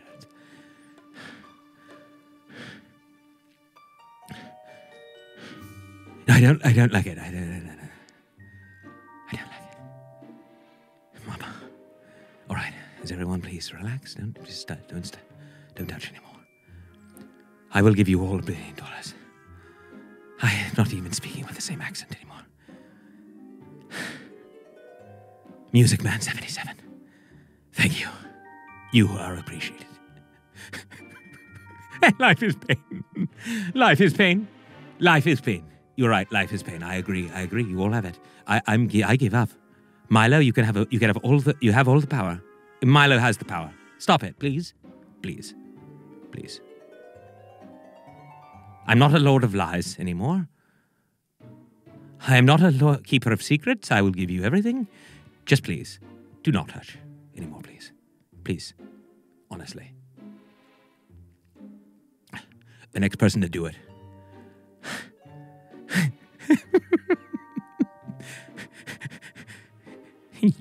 You will not regret it. Or maybe you will. I don't know. Why am I laughing and crying at the same time? What the hell has gone on here? How about some shirts instead of cash? All right, fine, Blazewing, you can have a shirt. I do, TK. If this is what toast tastes like, which I don't really know because I've never had it before, I am certain I am smelling toast. I am feeling toast. I'm speaking toast right now. I'm pretty sure I just had a stroke. What does toast? I don't know. This. Toasted. Toasted, please. So are we agreed? It sounds like we've agreed that we are totally cool, right? Everyone? Good. This is good. All right, starting to feel a little bit better now. Yes. All right, let's get back to it.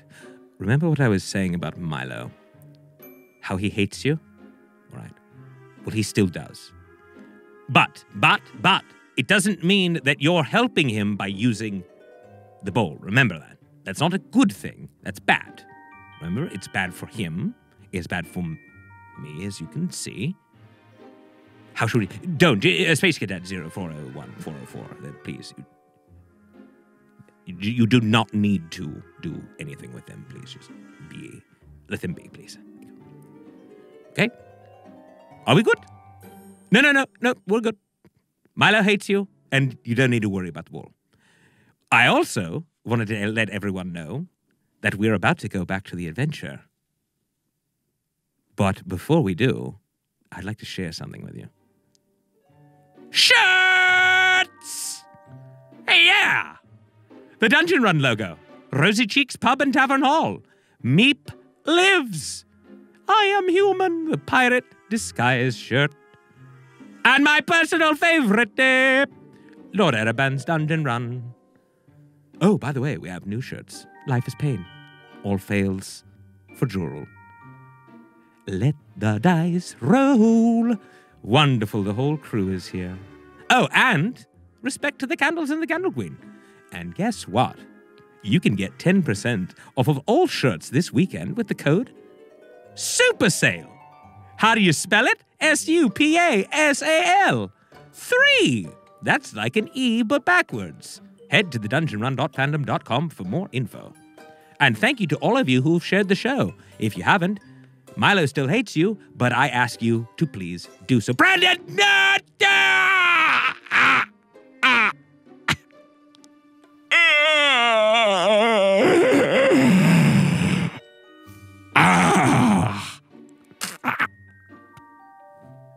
Remember, I'll be joining you in the social conversations around the game. And now it's time to return our adventurers.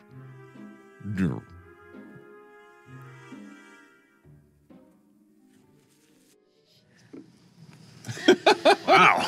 We're back. What a good use of a break. To break Lord Ereban. That's the thing. I was like, I thought I was just emotionally tortured just now, but it turns out Lord Ereban himself, quite a tortured soul. He's having a day. Yeah, someone give him a dog to vet. Where's Milo? Pet Milo.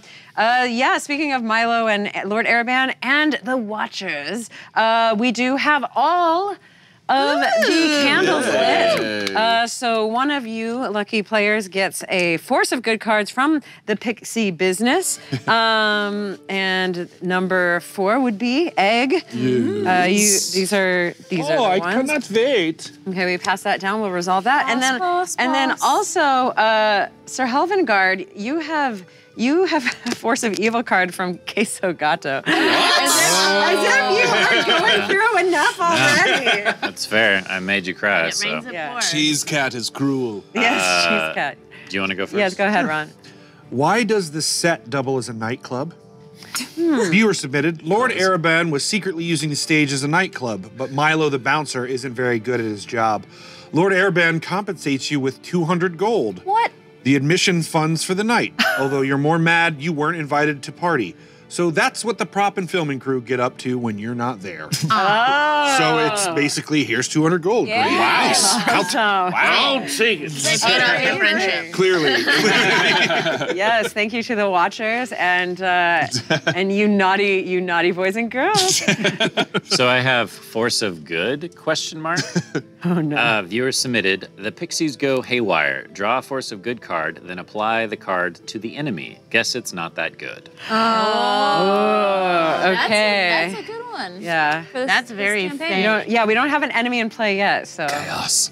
Or do we? Oh, this is interesting. It kind of fits my character too. Stick of Truth. Viewer submitted, upon request, a stick suddenly appears in your hand. This would be the enemy's hand. Okay. Use this stick to viciously whip one person to force them to tell the truth for 1 minute. Ouch. Amazing. For a minute. Ouch. Okay, awesome. So this Viciously. ooh, very, very good. Okay, so this will be kept over here for safekeeping when an enemy does Decide appear, reveal the. I don't know how The to whip say it of without. truth? Yeah. I mean, is like a No, 7-year-old safe from that? Because that seems like abusive. Yeah, like when it happens, don't worry. We won't get And too don't graphic eat a describing horse. it. Yeah, we'll just It's call like it. it's like a tickle. It's like a feather. Yeah. Fine. It's the stick. Yeah. Look, we know it's going to be vicious, but we don't need to get into like body horror when it happens. So anyway, where we left off was an intense emotional moment, and we did part the veils of reality. We forgot to close them. They're closed, but now we need to part them again. Now that I've had a little bit of a breather, and we all have. Okay, great. So I'm going to part the veil of reality, and we are back in the Feywild, in the hospital pod, with an amazing reunion. And will you one more time put forth what you hope to accomplish with your mother, your newly found mother, standing right in front of you? Sure. I'll stand up and I guess that's my cue. Turn to the two of you and say, this is my mother, Elora. We were separated when I was 9. Oh. Elora, Mom, this is Brick, and this is Gus. Gus. Come on, guys. Gus. One Gus. So lovely to meet you, one Gus. It's just Gus. Ah, yes, just Gus. So lovely to meet you, just Gus. Gus is gonna go sit in the corner. next to the corrupt Eladrin. Eladrin, who seems to be the person I have the most in common. You understand me. There are no trolls. Yeah. You understand me, unconscious person. Go drink some water in the corner with Eladrin. No, I understand what you were saying. It's very nice to meet you, obviously. Yes, you are helping my son fulfill this prophecy. There are others. There's a gnome by the name of Ego, and a centaur whom I don't know if I know his name. Do you? Yeah, What is it? it's not for me to tell. Oh, Well, there's a centaur then. right. Centaur. Yes, that it seems as though you remember that song. You do. Yes. That I sang to you as a child. Yes. It is strange that that was the prophecy, isn't it? This is all very, very strange. And yet not. Do you sing? I sing to my child. I sing to my children. I sing. I'm a children. Oh, would We you? could sing. We could sing. Yes, I think it would be. I would love to.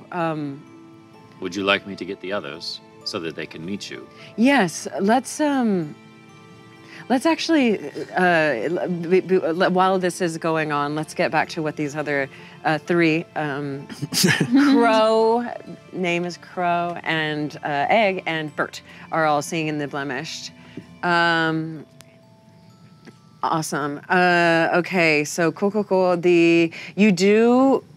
As before, the purplish petals part, and you are in a room full of makeshift beds made of a little bit of sentient beds. So it's unclear where the heads are, but the petals themselves kind of fold over in a very comforting way and almost seem to move and massage the creatures inside. You see any number of creatures. You see, bunny people or these hair-like humanoids, very small. They do have humanoid arms and legs. They seem fey and they do have antlers, so more like, jackalope, little bunny people. You see... wrong. Oh, you chose wrong. You see little flowers that seem to walk on their leaves, but they're laying down as well. And each one of them, they do kind of pulse every once in a while. You'll see the rings and the spirals kind of showing on their whatever they have for skin, fur, skin, plant, leaves, and you see not as many as you thought. So probably about 20, like 10 beds going down on each side. Little caretaker beings. I'll approach them and look closer. Are they conscious or many? Yeah, some of them are conscious. Yeah. You want to talk to? I mean, how is the corruption like showing on them? Is it starting to make them look like the drow that we've seen? It's beginning to, yes. So the facial features are turning skeletal. The skin is being pulled in unnatural ways, or the fur, and it's almost, I mean, the reference, like Batman and Joker, like when Joker kind of just pulls people's mouths a little too far, it's like the mouth itself is just beginning to curve down. So nothing looks immediate or dire. Nothing is very, very much like the blemished Eladrin, but the signs are showing. And more than that, some are blemishing. They're like, it's like blinking, showing, and then retreating. And this occurs regardless of what type, Fey, Fauna. That's right. Even the flora, even the plants. Yeah, even the plants. So the plants show in a different way. It's more like if you leave lettuce too long in your fridge, the smells are kind of rank like that as well. A little bit like stinky broccoli, and shriveled, molten, soggy, and then they'll blink back. But yes, So when they blink back, the smell goes away? Right, okay. Yeah, it's very, I mean... Like instant transmutation almost. Yeah, or I guess instant transmutation, more like if you imagine a pulse or a wave through some of them, and then the wave itself kind of retreats back into the ocean. And it's not like on a meter or a time stamp. It's more like, look, that one's blinking right now. I say blinking, that's how I'm interpreting it. But then that'll wash back away and they'll be back to normal. So there are some that you see that actually don't look blemished right now. You just assume that at some point. I'll approach as quietly as a centaur can. One of the worst looking ones, maybe one of the worst looking jackalope people. If they're okay, if they're conscious, I'll try to approach him. Okay, as you do, Milo himself comes forth to give you all. This is a force of evil. Oh. Force of evil. Evil? Yes, as Random the evil from blemish some washes over the jackalope. Does the evil send Brick to this room? The evil. Rick must go. Not yet, not yet. And this will be determined. Thank you, Milo. Thank you to all the watchers who have donated for this. Once more, this is going to number 4. Oh. Lucky number 4. balances out. Yes. Number 4. Balance Okay. of force. Great. Super fast growing hair. Viewer submitted. Your hair grows super fast, covering your face, making it hard to see or speak, entangling your hands and feet, which makes it hard to move. Reduce movement speed by half and vision by half and damage by half for 1d4 turns. So I assume this happens once we get into combat, or does it happen immediately? We'll do it. Let's do it inside this role play since Sure, it's happening. But absolutely. once we cut back to you, and then I also have a force of good for the DM. Oh, nice. Unprecedented. Yay! This is from Praetorian. First, no more. This is viewer submitted. A blue flying shell soars through the air. Bam! After the next initiative roll is complete, the player going first, one of y'all, now has the last initiative. So, I will hold on to that for safekeeping as well. That is a force of good for me. And yeah, that would have been a force of evil for y'all. Haha. Okay, so with that being resolved, yes, you do approach this jackalope. How long have you been like this? I've been like this, about, well, time doesn't matter, remember? But it's like about a week. Okay. How are you feeling now? Oh, I felt, I feel fine. I just remember when I've been taken out of myself, and it's uncomfortable. It's hard to forget. I can relate. Yeah. Oh, can you? You need a bed? No, thank you. Thank you. And yeah, I think Crow's feeling very vulnerable and awkward, and so thank you. And I'll stand up. What is your name, little one? My name is Flopsy.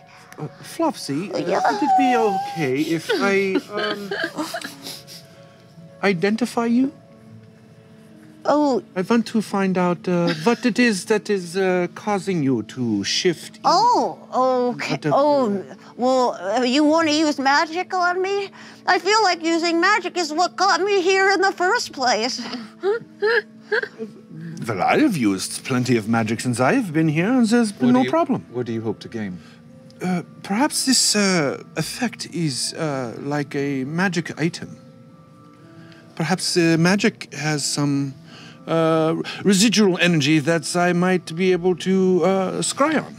Oh, well, if you think it'll help us, Mama Greenspray says she's gonna find a cure really soon. I believe everything that Mama Greenspray has to say. Me too. I like her so much. That is one of us. Oh, okay. Look, I don't want to get into your drama. No, of course not. That's not fair. Sounds like a lot going on there. Is this okay? They have enough on their plate. I am so all sorry. I know is I'm blemished, and you were about to help me, and then you got stuck on some radio. We're going to help. We're going to help you. The mind is preoccupied. I apologize. Do you mind if I... Yeah, well, what do I need to do? Sit here for the 10 minutes. Okay.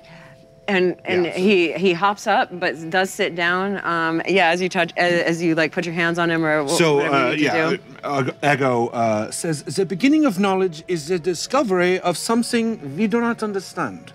And takes 10 minutes to then cast. Okay, at some point you kind of like move around and he'll, oh, that tickles. Oh. and his hair like starts thumping against the bed. Okay, hold on tight. And so Identify says that, sorry, spells here, where are you? There you are.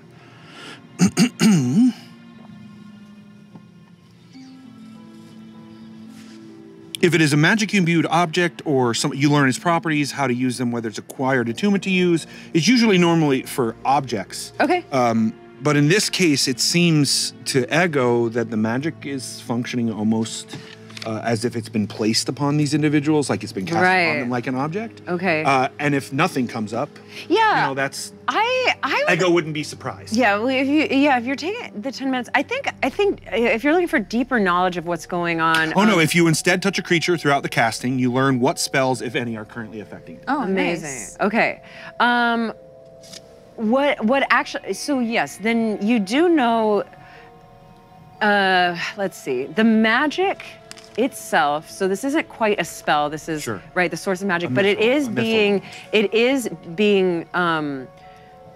Okay, you feel like the magic itself is being spoken to and controlled, and the nature of magic itself is it resists this, and that's what's causing the waves.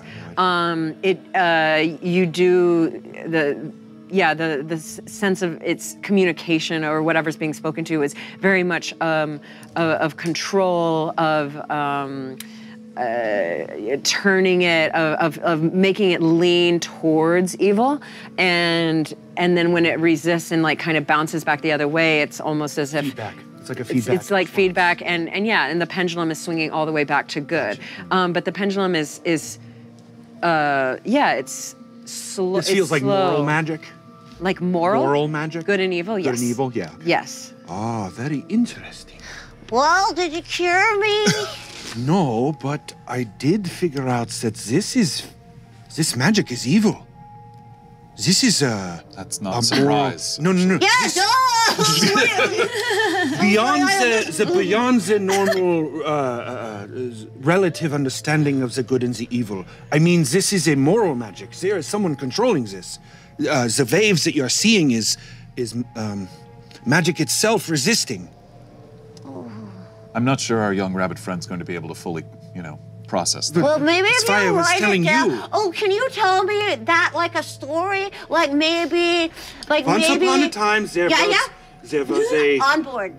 Once upon a time, there was a floppy-eared bunny. Yes, okay, I love it. So he went swimming. Oh, okay. And when he was swimming, there was a poison in the lake. Oh, no. Oh, no. Such a thing? And he swam in the poison. Why? And then when he got out, the poison went away because he wasn't in the poison anymore. So now the water is everywhere and it is poisoned. Oh, there's poison in the water. And so what did the floppy-eared bunny do? The floppy-eared bunny had 5 friends who were going to find the source of the poison. Okay. And do everything they could to make everyone, the floppy-eared bunny and all of his friends, feel better. Well, okay. And then they did, and everyone lived happily ever after. Correct. Okay. Then that's a great story, and I don't know what you're talking about. I understood every bit of it. Excellent. Good. That is good. I'm glad that the crow here could teach you something. Thank you. Thank you, Crow. Thank you. And thank you, Flopsy. That's me. Okay. Well, get rest. And okay, yeah, I'm gonna stay here. I have, my family doesn't really want to talk to me at the moment. They don't really quite believe me. But I can understand. People are afraid of things they don't understand. That is an understatement. It's the entire existence. Yeah. It's an illusion. All of this is, nothing is real. You're actually not helping. What? Why? People do not like to hear that their problems aren't real. Yes, I've learned this upon my years. That no one likes to know the truth. And I reach down and I take Flopsy's hand and I say, I understand and I believe you. Thank you. Well, that feels nice. Well, maybe soon I'll be able to go back to my jackalope coven.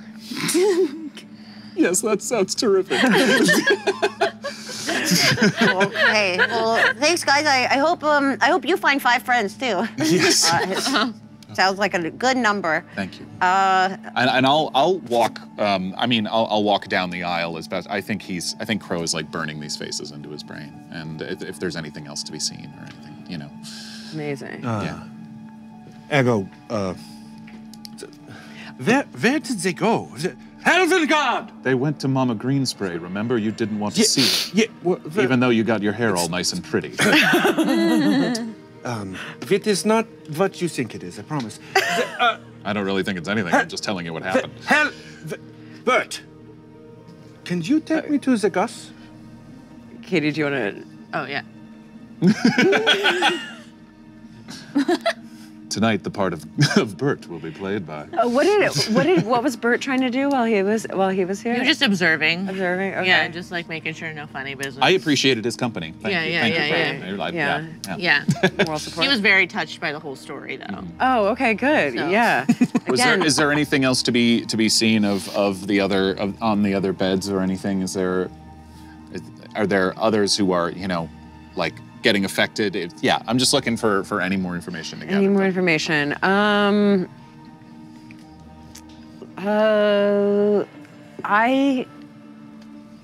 If we feel like we got it, that's fine. Yeah, I think you got it. I think you got it. Yeah, that's all you can discern at the moment. Just less than the Eladrin, more than the other creatures. And it's affecting all three, Flora, Fauna, and Yeah, I will say, okay, hold on.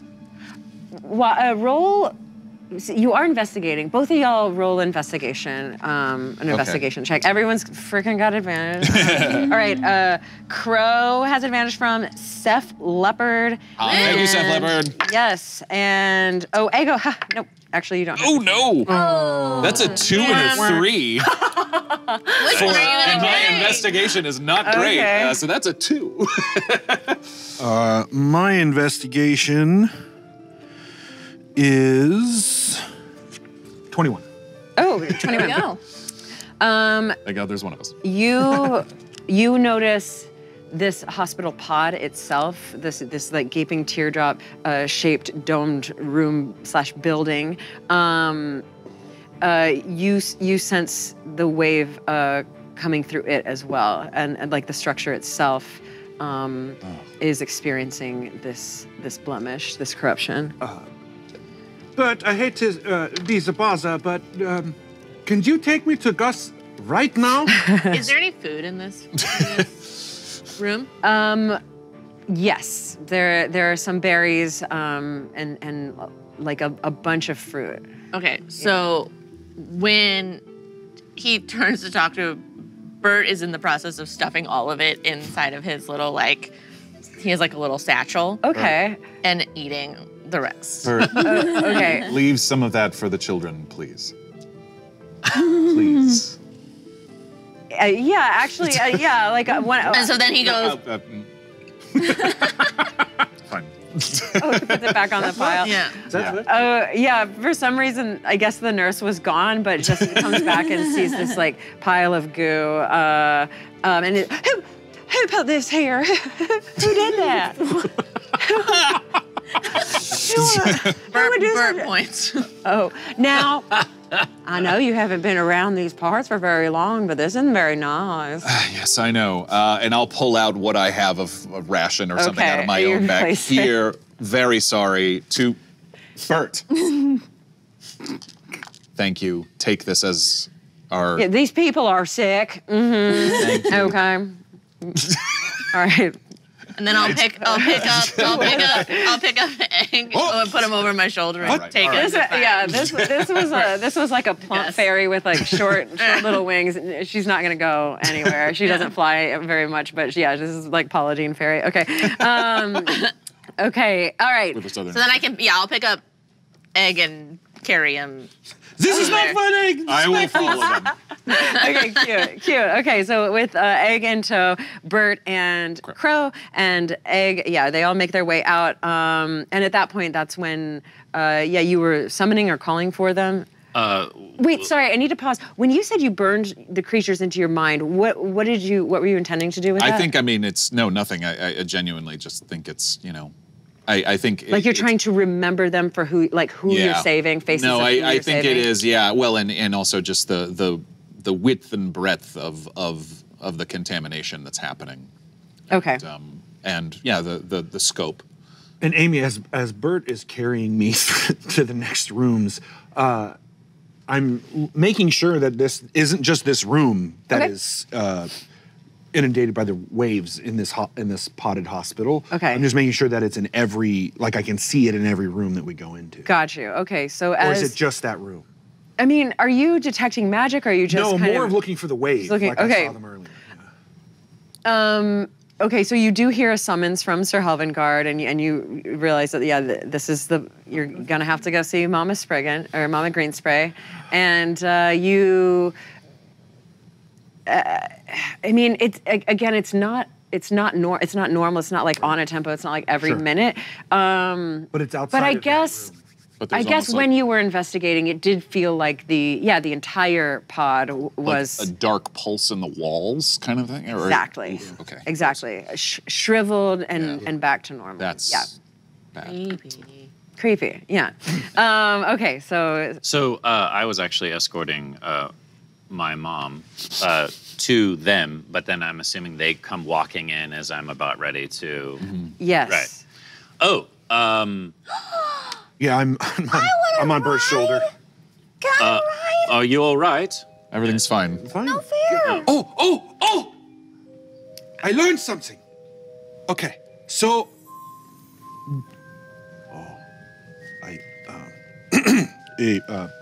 Bert, put me down, please. Yeah, Bert, can I have Well, what have we here? wait, those little boys. Yeah. Ego, quite debonair. As debonair as he possibly can. Mama Greenspray? Yes, that's me. It's very nice to see you again. It has been too long. Well, in my mind, it hasn't been long enough. As we were saying, Perhaps we can put aside our differences so we can figure out what it is about this imaginary place that is wrong. You speak with a light tongue, but it is of serious danger that you talk with, and I have no time for your antics today. No time for your antics today, Now, Eggy did you Wiggy. know that this entire place is affected by this business? Yes, the entire Feywild, I know. I'm doing No, the best this I can hospital. The walls. It's in the walls. I'm sure you know everything, don't you, Egg? Look, woman. Look with your eyes. See it in the walls. I'll look at the wall. And I will too. I guess We all will, I think. everyone's gonna look at the walls.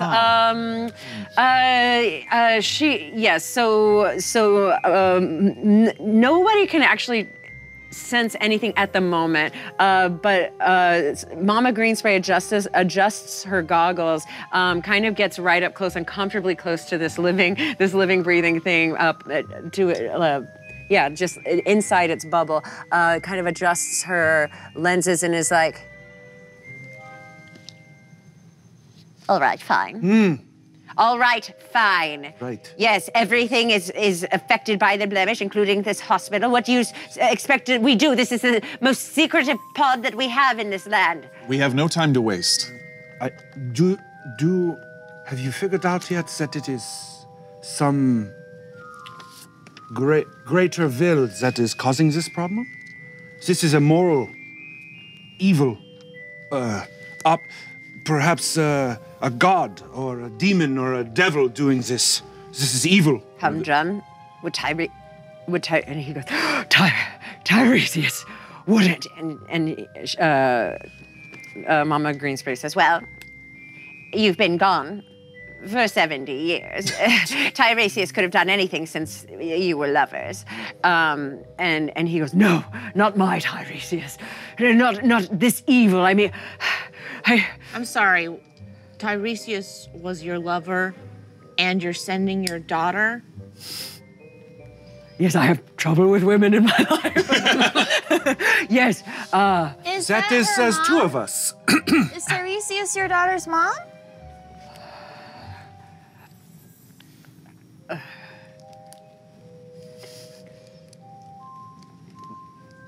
That's right. But do not tell Grendel. She doesn't know who her mom is? That sometimes is for the best. How would you know? Well, you've seen what Tiresias has turned into. Where do we find her? Tiresias? Yes. Probably at the magic pool. Right. Well, actually, she's at the magic pool. When she unbound me and the rest of my bound cohorts, she killed them, but spared me. Because she loves you? That was the idea. So she's a little bit good on the inside. I don't know. I know that just because someone feels love doesn't mean they can't do evil things. Mm-hmm. Maybe she wouldn't do evil things to Grendel because she knows that's her baby. She would know that, yes. Well, Grendel must be the bound one. So there's nothing, we don't have time to find another prophecy filler. Where is Grendel? Well, she's at home. She asked to play with the pixies one last time. Before she left. Well, we'll have to collect Grendel if we're going to go on this mission. Can we go fast just so in case she's still playing with the pixies? The blemished don't have time to waste. So what is the order of business in which we need to approach this? Well, we've gathered the bound ones, although you and your mother seem to... We will have to discuss this. Wait, hold on, what? I gesture towards the elven woman who's been quietly standing there. This is my mother. It's very complicated. It's really not. The parents here send their kids away whenever they feel like they want to.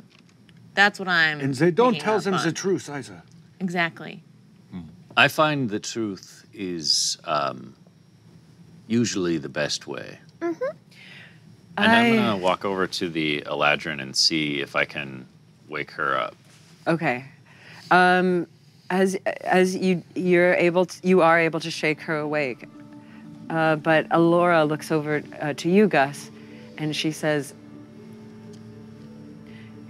"You speak of abandonment as if it hasn't happened to you. As if it hasn't? You have a bitterness about what we have chosen to do here. I'm curious as to why, when your experience has been almost equivalent."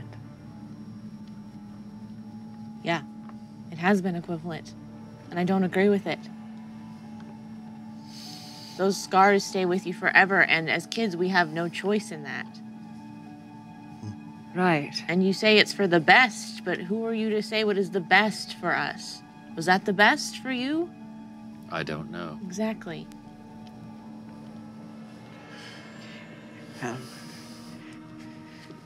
I have felt guilty my entire life, as I know your father has when he accepted money to open that portal that sucked you into this world.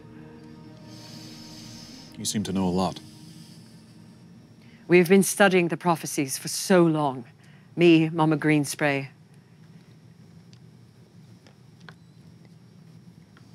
You did know that, didn't you?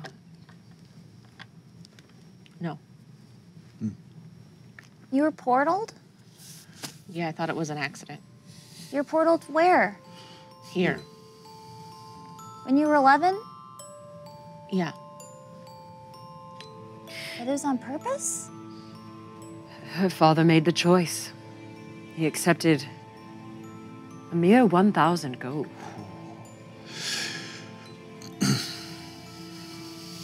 I bring this up only because I need you all to know you all are in some way bound together. This is not a random prophecy. Your experiences have been shared, whether you realize it or not. Across the plains, be it material, Shadowfell, the Feywild. You've touched each other's lives. Well, what about me? You most of all. Did I get abandoned? Do you know your mother and father? No.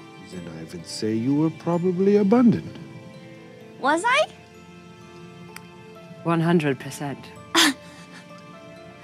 That wasn't Brick laughing. That's funny. Brick, that means all, yes. There are more tales to be told, but you must realize you are all connected. If by nothing else than parental issues. Nuh-uh. Hell's kind of like my dad, and Gus is kind of like my mom. Nope. Gus. Perhaps if we got some answers to these questions from this corrupted Eladrin. You're right. None of this means anything if we don't make this right. So yes, I agree. I'm gonna kneel down in front of this Eladrin and take out my sword and place it in front of her. Is she there? Lucid, her eyes are twitching below her eyelids.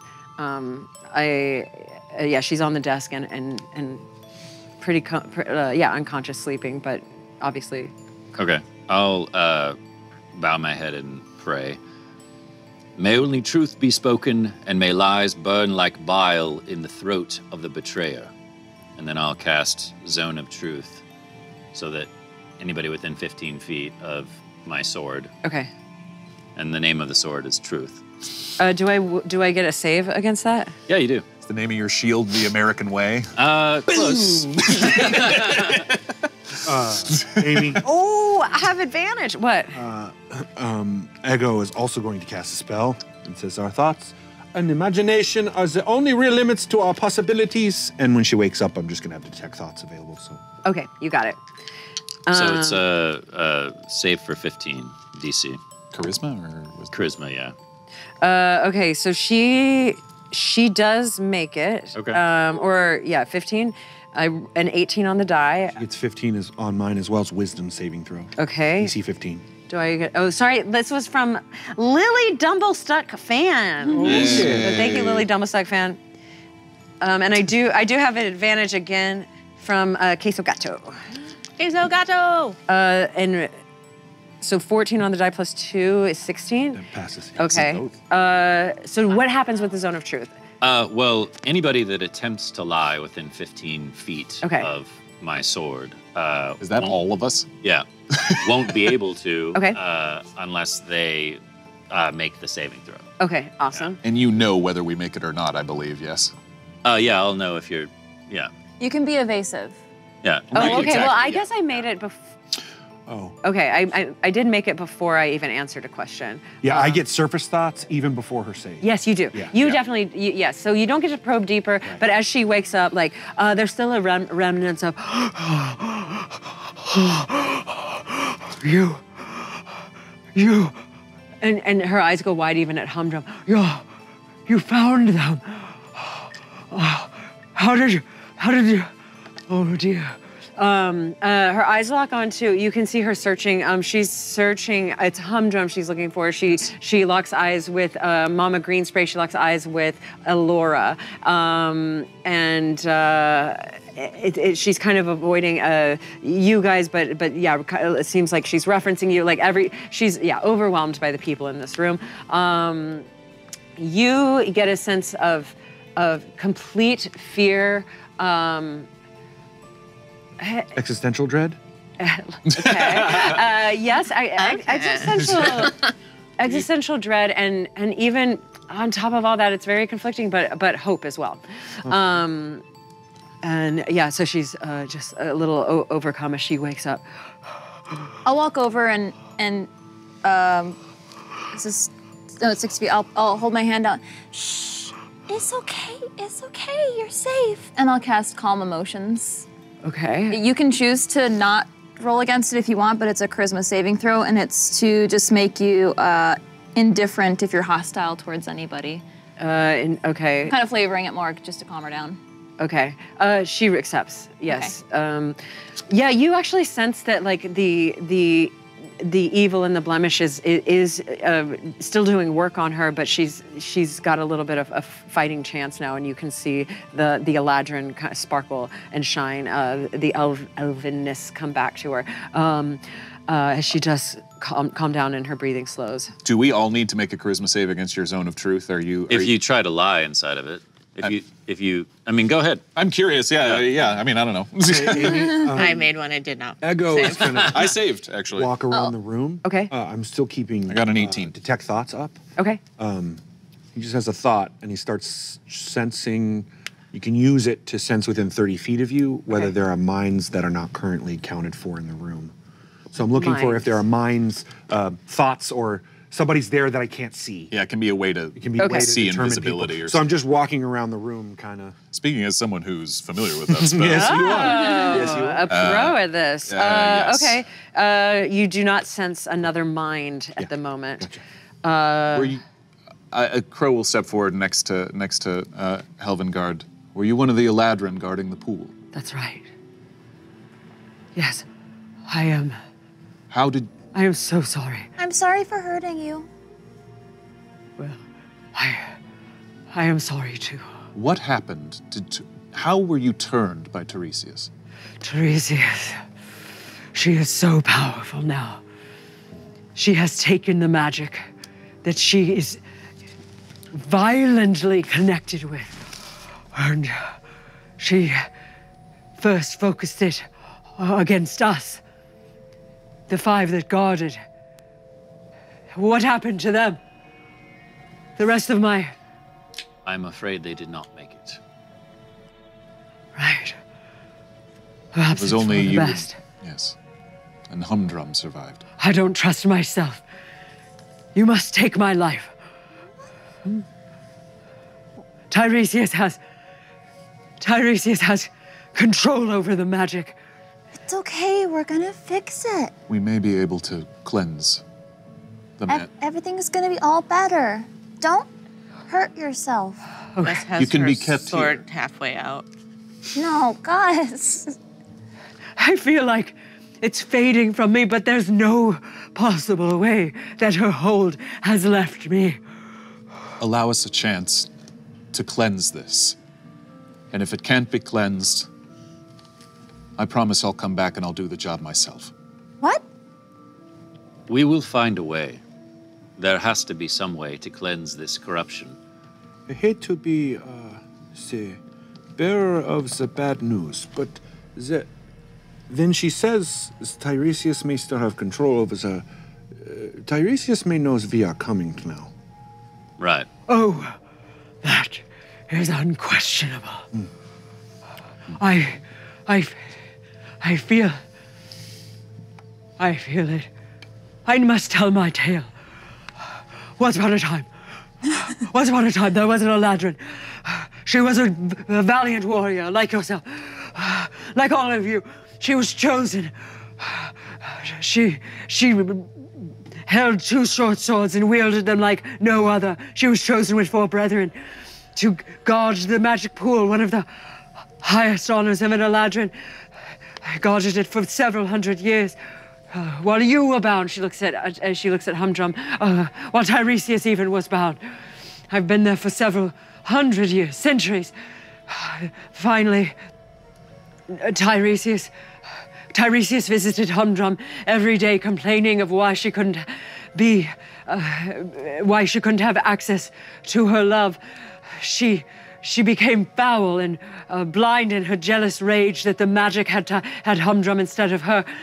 She did unspeakable things with the magic she now had control of, until we as the Eladrin met, forced her out, sent her to the Shadowfell, forever exiled, until she came back a few weeks ago, and had more control over this magic and the magic of the Shadowfell than I ever thought was possible. Immediately bathed herself in the pool, freed the bound ones, killed them immediately, killed us, I thought. Apparently we just turned immediately. You must know, before it's too late, the prophecy on the altar changed to tell of the unbinding. It says, to unbind and free these curseless, consider one girl who dealt with 3 Urses, and she She bound one of her own. Fey, Flora, Fauna, but twisted. They were ugly, evil, of the terrible court, of the maybe even of the Shadowfell. Who knows? I have not encountered their like in all of my days. I have said too much. It is coming. Okay, and as she does, once more the drawnness happens. Her mouth inhales, and then immediately an intense, creeping black vine that does not seem to be of clay comes forth from her mouth, from her fingernails. It lashes out, no real direction. Everyone roll a dexterity saving throw. I will try to chop her head off. Okay. Amy, do I feel a presence now? Do I feel another mind? Gosh, do you feel a presence? Like Is this another mind. detect thoughts? It's you. Yes, it's detect thoughts. You can use the spell to detect the presence of thinking I will creatures. say you can't see. Not there in the room, but you in the magic of the communication that you were able to feel in the jackalope. You do hear a voice that says, "Thank you, my minions." Ooh. And it's like this gratitude towards this magic that's happening. The wood and the vines and blackness and you know when you see drawings of beanstalks or just good plants, aloe vera plants, cactus, they're smooth and almost sacred, almost like skin. These are wrinkled, twisted, hard, sharp angles all over the place. It's geometry all gone wrong, fractals. That's what these vines and thorns shooting forth look like. Yes, what did everyone get? Sorry, some people have advantage. Yes. We got, Sir Helvengard, you have advantage from Reedski. Soik, you have disadvantage also from Fectious. Brick, you have advantage from Mickey Wolf 19. And Gus, you have advantage from Queso Gato. Soik, you also have disadvantage from Dean Money 113. Not great. 9 for me. I got a 15. 15. 12. Thanks to D Money, I got a natural 1. Oh, shoot. Okay. I got a 15. But I have, with my modifier, I have a 7. Okay. But it's a natty 1. Yeah. Where on earth did I write this? Oh, okay. Okay, anybody who 14 or higher? Sorry? Those two. Just those two. Okay, everyone else, you take 7 piercing damage. Ouch. But say if you save, you are halved. If you were not able to dodge out of the way, you are now knocked prone. At that moment, the Eladrin does perish. She's down for the count once more.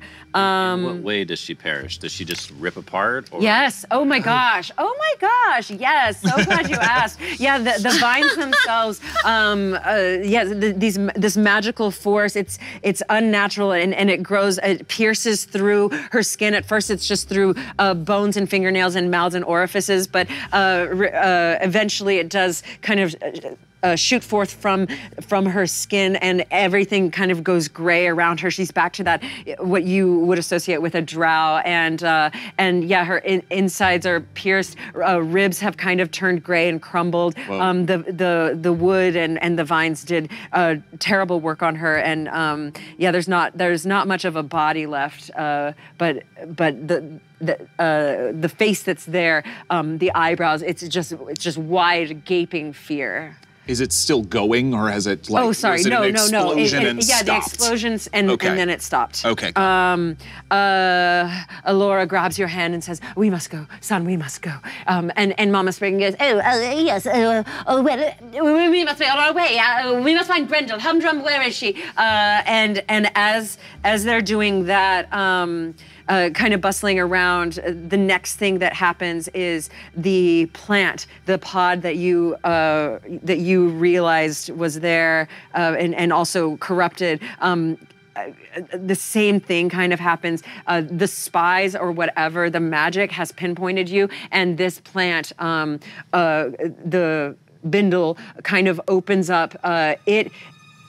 It drifts down to the ground, but the plant then kind of grows into this thing, and that bindle's not getting picked up again. The rooms are exposed, the blemished are exposed, the walls are down, and What do we see? Yes. Yeah. Okay. Everyone. Okay. We need to first perception check, Yeah. and then map time. Any advantages on the perceptions? Oh, Brick, you have advantage from Mickey Wolf. Gus, you have advantage from Red Robin. No negations. Thank you. Ah, jeez. I know. Not good. It's not a day for rolling. I keep. Ooh, cool. Wowie. This is Yes. the Podling Village. That's going Yes, this is the away. potted glade. Potted Glade. And we're gonna go this square to that Toss me square. The weight. a doohickey. These are such pretty weights. They're awesome. These are dungeon run weights. Map weights. Map weights, like Branded map weights. Wow. carved. Wow. Wow, guys, look at that. Wow. Okay, okay, perception checks all around. 8. 8, 18. 16. 18, 16. I also got an 8. Oh, no, I'm sorry, I got a 10. 10, 20. Okay, not difficult. I mean, you're all sensing like, uh-oh, target time, but 15 or higher, you guys, as you're exposed to the night air, you do see from a distance some witches riding around on broomsticks coming towards you. There's also, I don't know if you sent, so you guys are actually like right here. This is where the money's happening. But yeah, you sense from the northeast witches flying in on broomsticks and some ground force as well. Okay, let's do this. Let's get minis out and roll initiative. How far away are the witches? Ooh. Witches are closer than let's say they're not quite on the map yet. Okay. They're 120 feet away. Okay. Okay. Okay, for advantages, we have Brick. You have advantage from Mickey Wolf, Thanks, 19. Mickey Sweet, sweet. VIP. I have it. As you're drooping down, you do have access to your horse Justice. Great. We're just gonna do you guys having the other and Humdrum. Humdrum's gonna represent the other NPCs as well. Great. Okay, okay, so now I have to also do this. Continuing to roll like crap. Give me a second. Quit rolling crap. Thanks. Thanks, buddy. Yeah, I'm just I appreciate moral it. support. Yeah, Moral yeah. support. And so whoever gets the highest will go last. Is that how that? Yeah, that was how Force that. of Evil Oh works? yeah! Oh my gosh. Okay, Oh, yeah. One snap. of you guys who gets would to be go me. first does not actually get to go first. Oh, what did you roll? Nat 20. Oh. You were submitted. Somebody. Oh no. Unless you got higher than that. At would- 24. Oh, okay. Nice. Okay, I'm yeah, gonna Rangers. get. There's too much going on. This and this. So you still get the glory of your natural. Yay. This and this. Okay. Witches. And it is glorious. I'm processing my feelings on the ground. Okay.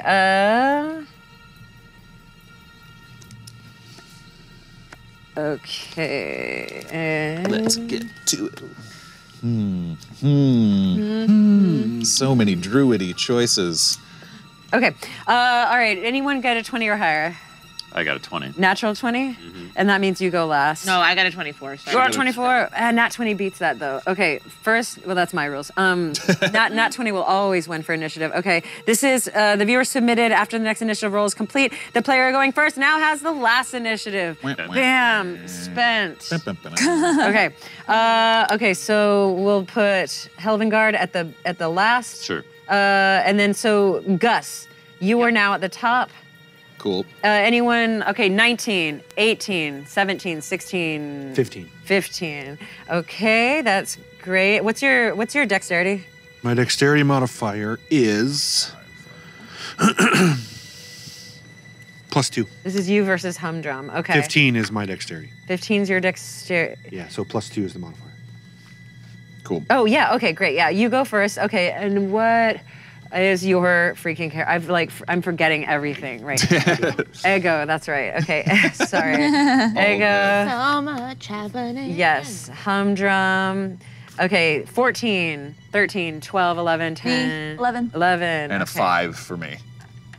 Got it. Yeah, you're not. No, I'm really not. Rolling a lot of Imagine you have dexterity. rolling a lot of 2, 3, twos. 4, 5, 6. So many spells. 7 for now. Okay, we have 7 people for now. Okay. Yeah, this is happening. Okay, so Gus, you're up first. Okay, so you said the witches are 120 feet away. Yeah.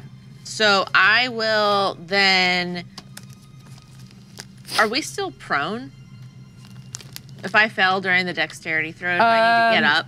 Oh, you can get up for free. Okay. Yeah. Get up, and then I will. I mean, from my knowledge of this area, the witches are no good, right? In the last 5 seconds of what has happened, yeah, you determine this is probably not a good thing that witches all of a sudden are coming. Yeah, you're not friendly with witches. Okay, they're not coming to protect you. So I'll take a longbow because it's 120 feet. Amazing. And shoot at the closest one. Amazing, amazing. Gus, you do have advantage from Fallstar. Psych, you have disadvantage from D-Money. D-Money! Why do you hate me? Out to get you. D-Money doesn't like me. Okay. So that's a 14. Okay. Oh, no, does not hit. Does not hit. Great. Okay, so you pull out, you immediately see the threat, you clock it, immediately Gus moves into action, shoots her longbow. It even though there are 6, it looks like 6 hags circling around in formation, the arrow goes wide and she misses, kind of, looks maybe to Bert for support. Yeah, and Bert, seeing that I am not in my right mind, is going to, give me a little pat, and then cast Blur on himself. Perfect. So now creatures have disadvantage on attack rolls. Amazing. So Gus, Bert becomes this wispy, wavy. So question: This ape casts a spell. Yeah. Cool. Yeah. Great. First time for everything, guys. First time for everything. It's the Feywild. Ego seems his eyes get real big. So Bert all of a sudden just kind of goes blurry, basically. Amazing. To everyone. Yeah. Yes. No, it blinks in and out, not in a bad way. D&D goals. Yes. Ego. Ego sees the witches, and all of a sudden, his face and all of his body is covered in hair. So my movement speed for one turn. Oh, there's that. My movement speed is halved, my vision is halved, and my damage is halved for one turn. Ego goes, "What is it? It's the hair! I hate it! The hair is the worst!" And just spends his turn doing that. Okay, perfect. Yes, thanks to the viewer-submitted watchers. What color is the hair? It is golden, salty blonde. Very nice. Nice. Yes, very blonde. Cool. Humdrum, yeah. Humdrum. Humdrum's going to get off his butt. Okay, you haven't actually seen him fight before. He is not your average NPC and launches a firebolt at the witches. Whoa. Real quick. And that goes wide as well. These things are. Do I have advantage? I don't. They're difficult to hit, especially far away. They keep circling and circling. They're not flying. They didn't rick on it. They're definitely zigging and zagging. Game of Thrones reference. Okay. All right. Who's next? Got it. You got it. All right. Brick. I'm gonna hold my action. Okay. I actually don't really have anything in mind, so I'm just gonna observe and hold my shield and protect myself. Okay.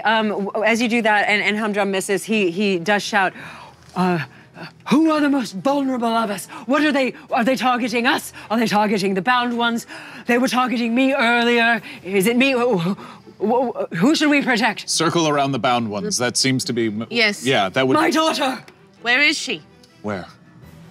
She's playing at the pool with the pixies. She's over there somewhere. Oh, okay. I'll get her, and so I'll just take off, I guess. Well, it's not your turn. No. Well, I guess you. Just in general, I'm just gonna. Just in general, Just go that's what whenever. you're gonna do? No Okay. rules. If you yelled that before my turn, Absolutely. then yeah, I'll follow that. Okay, cool. Yeah, and you didn't move on your turn, so fine. You both. Fine, Gus. Fine, you can Wait, actually, Rick is coming with me. I pulled out minis beforehand. Yay. This is your mom. This is. she's sassy. Yeah, this is gonna be. Hot mom. No, that's Grendel. And then here is. This is so cute. Look at. Like Oh yes, the Spriggan. Oh, yes. Mama Greenspray. Yes, Mama And do we know Greenspray. where the witch? Do we have minis for the witches? we do. They're not quite on the map yet. Can't see them yet. Where's Yeah, Gus? Right. Gus. Closest right. Oh, that Gus. I'm sorry. Gus is the other side. She's got there. I'm Gus. So I'm dashing. Yes, this is Gus. I'm dashing too. Totally fine. Oh, hey, And Grendel. even let's say 1, 2, 3, 4, 5, 6. Yeah, you can make it up. You can make it over there. Yeah, she doesn't really suspect anything. What is it? Hey guys, it's so good to see you. What's going on? Completely oblivious to the witches. Yeah, completely. Well, yeah, she's playing with pixies. And you said there's people on the ground too, or did you say there's ground cover? What did you say about that? She said there was a ground. Ground Ground like troops. some version of people coming from the ground. Enemies? Just also keep in mind this cliff face is 15 feet. Oh. The way it's drawn right here. okay. There's a cliff here. Okay. Okay. This will be 5 feet. This will be 10 feet. But altogether 15. And we're at the higher elevation? Or the lower? You're on the bottom. Yeah, you're on the lower. Well, how did that even work? Dang. Well, Looks like we're on the lower because there's the waterfall. you are on the lower. Yeah. Whatever. You guys. Unless you it's guys, a reverse waterfall. You guys were up in the air, right? Yes, and now we're yeah, that's down how on the ground. we're Yes. validating that choice. Yeah, you were up in the air, and when the bindle opened, you were able to see. Great. Cool. Brick did go. Oh, it's their turn. Okay. Now they enter the scene. Here comes So.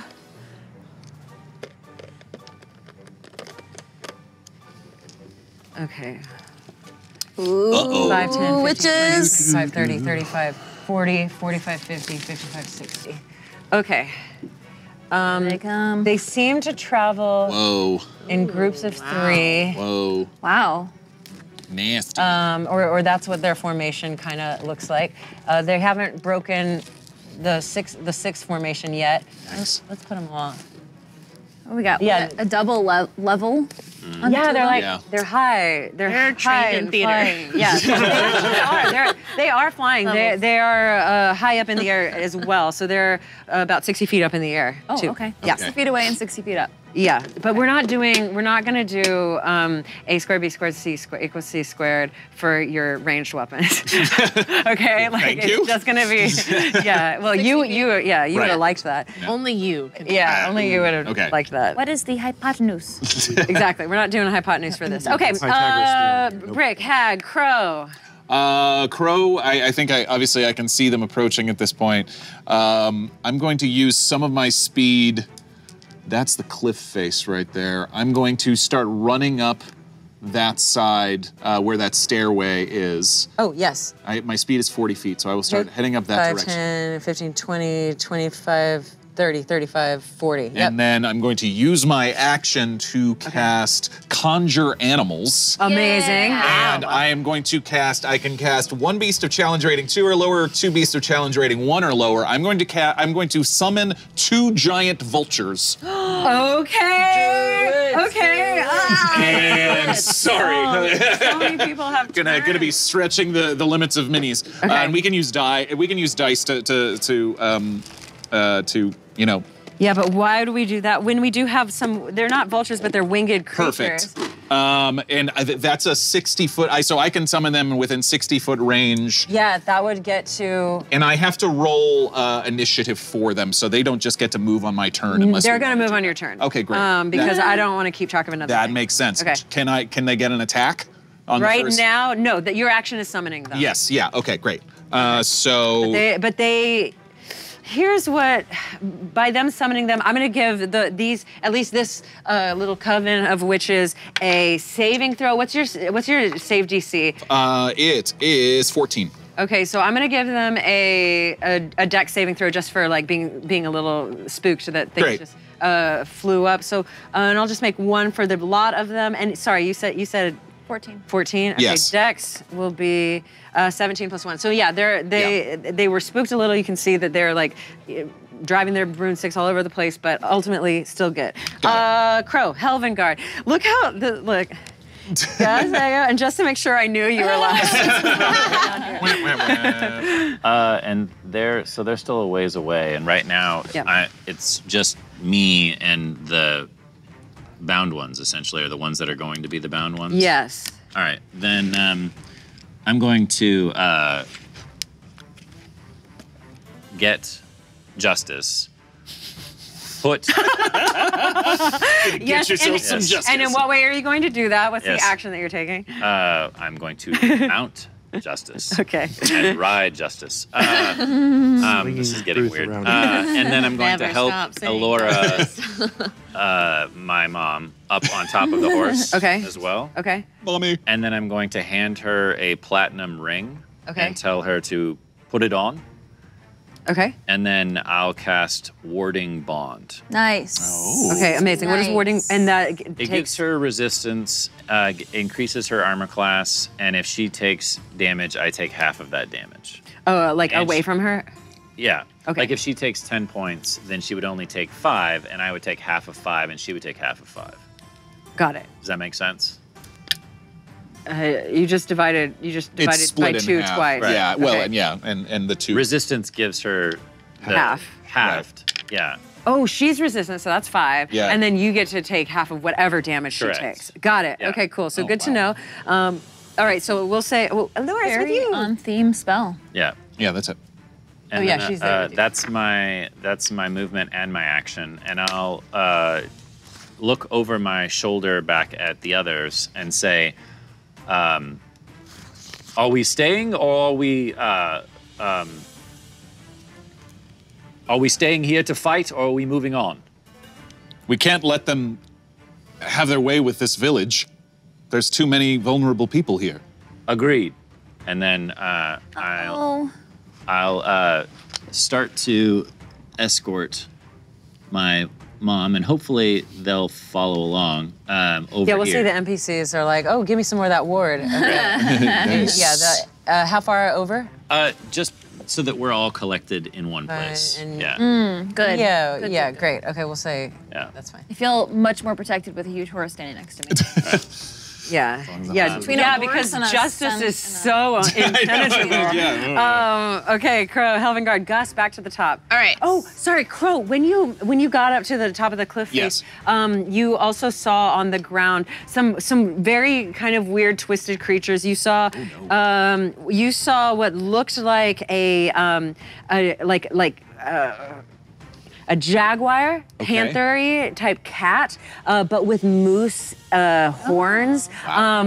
Like in another, it's like a jackalope, like something that shouldn't have horns. In another world, that would be interesting. This looks like wrong. This looks like these horns aren't pretty or smooth. They're the wrinkled, terrible kind. I'm used to weird, not that kind of weird. Yes, and you also see Thanks. you also see. So you see 3 of those, and then you also see 3 people that you know. 3 centaurs. 3 totally blemished. Oh no. Really, really, like the same thing with the faces drawn, and some of them even have grown weird horns, or like a unicorn, like. Okay.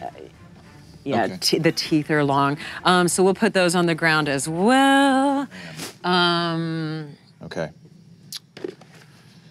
Oh, wait. All right. No, not these. Okay, so Gus is up at the top. Right. Okay. So it sounds like now everybody's over there, kind of surrounded around the. Soon to be bound one. Who's that? Just This is Ego. I'm just way off by myself. Did you just raise yourself? I'm covered in hair again. Okay. Where are the bound ones? Are they with us? They're all Yeah. with you. Yeah, you I'm were trying to able keep get everybody to- together. So we have theoretically a group of like 20, Oh man. or not bound. I meant the people in the hospital. Oh, Tainted. people? Yeah, they're unprotected at this moment. Anyway, these are underneath the hags. So I'm gonna My I'm gosh. gonna move Yikes. up kind of to the edge of that cliff there in front of everyone. Where, like, kind of in front of all of that group of people.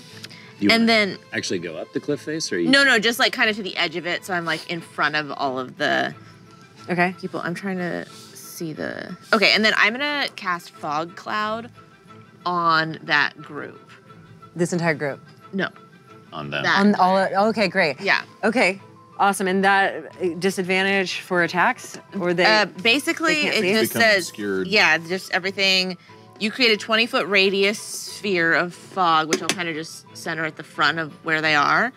The sphere spreads around corners and and its area is heavily obscured. It lasts for the duration or until a wind of moderate or greater speed Okay. disperses it. So duration is an hour. Duration is an hour. Does it stay there, or is it It's target- concentration. So if Like, does I it stay in this area, or does it follow the people? I believe it's centered on a point, so I'll center it on like the not one of his guys, but like the leading one of the witches. Yeah, Her. yeah. Okay, so 20, 20, 20. Okay. Awesome. So they're kind of like maybe confused or whatever. They're Yeah, fog. they become effectively Yeah, blinded. Is yeah. what it really Effectively is. blinded right now. Okay, a great. little slow.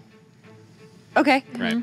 Okay. Their dispersal from that area. Perfect. Yeah. So as everyone's kind of looking up in awe and horror at these kind of witches and hags flying forth, you don't see the ground troops yet, but they immediately are like, it's like the clouds themselves, the cumulus clouds, like moved in on each other and just completely wrap them up in a tight little bow as they no longer can be seen, and everyone kind of relaxes for a little bit. And then when I do that, I'll say, Yeah. like, we need to form a perimeter and get ready to take them as they come out of that cloud. Agreed. Oh, Right? Nice. Uh-huh. Okay. And I say that you kind move of at all? you as well. Like, I'm are gonna you move- suggesting an alignment, like when you say perimeter? Yeah, I mean, I want to protect the people still, but yeah, I'm going to move towards Crow Okay. just a little bit. So I'm kind of equidistance between the two parties. Yeah. Okay. And in front of this haired Igno. Great. Oh yeah, Eggo's still there. Speaking of Eggo, it's your turn. Yeah, so pulling the last of the hair as it falls from the streets. Oh, that is... Igno, come on. How high are those witches? They're like 60 feet in the air. 60 feet in the air? Okay. And all of the ones with wings are they within a short amount of space of each other? Like Yeah, there? they're real close together. Okay. Yeah, they're keeping They're close together. covered. So, Right now. right. So Ego looks at the witches and says, we cannot tear out a single page of our life, but we can throw the whole book in the fire. And fireball centered on the witches boy. in the sky. Vultures are gonna boy. get trashed. Okay. They get dexterity saves. Why didn't Okay. I? Oh my gosh. Okay. I'm boy. gonna rip off this paper. Keep It should over be the here. same exact radius as the fog cloud, right? Yeah. 20? Yeah. All right. All right, giant vultures. Firefall! Their dex is not as much as you would think. Really? Can I borrow 4 d6s from Yeah. you guys? Here's two. Thank you. I got Here's two two more. more. All right, great, perfect. Thanks. You got it. That's Okay. what friends What's are your for. DC? 15? DC is 15. Okay. 1,000. Okay, I'm gonna roll Hey, one they for both one group saved. and one for another. They might still be dead. And what? It's a dex. Dex saving throw, yep. Okay. Depending on how One he is a rolls. 19 and one is one is a dirty 20 and one is an 8. Nice. So the dirty 20 is going to take half damage. Dirty Yeah. 20s take half damage. Got Both it. my vultures saved, luckily. Nice. Oh yeah, those were caught up in it too. Yeah. It didn't quite make it down to the The ground troops. the ground troops. 25. Yeah. 25 damage from total for those who didn't save, and then 12. 12 for those who did. Got it. Okay, I like the face Amy's making Yeah, right I now. mean, Oh my well, gosh. when you do a small circle of people, it's like you're begging for the fireball. All right, so these 3 are the ones who actually take the full amount, and Cool. these are the ones who take Half of the amount. 12. Okay. And then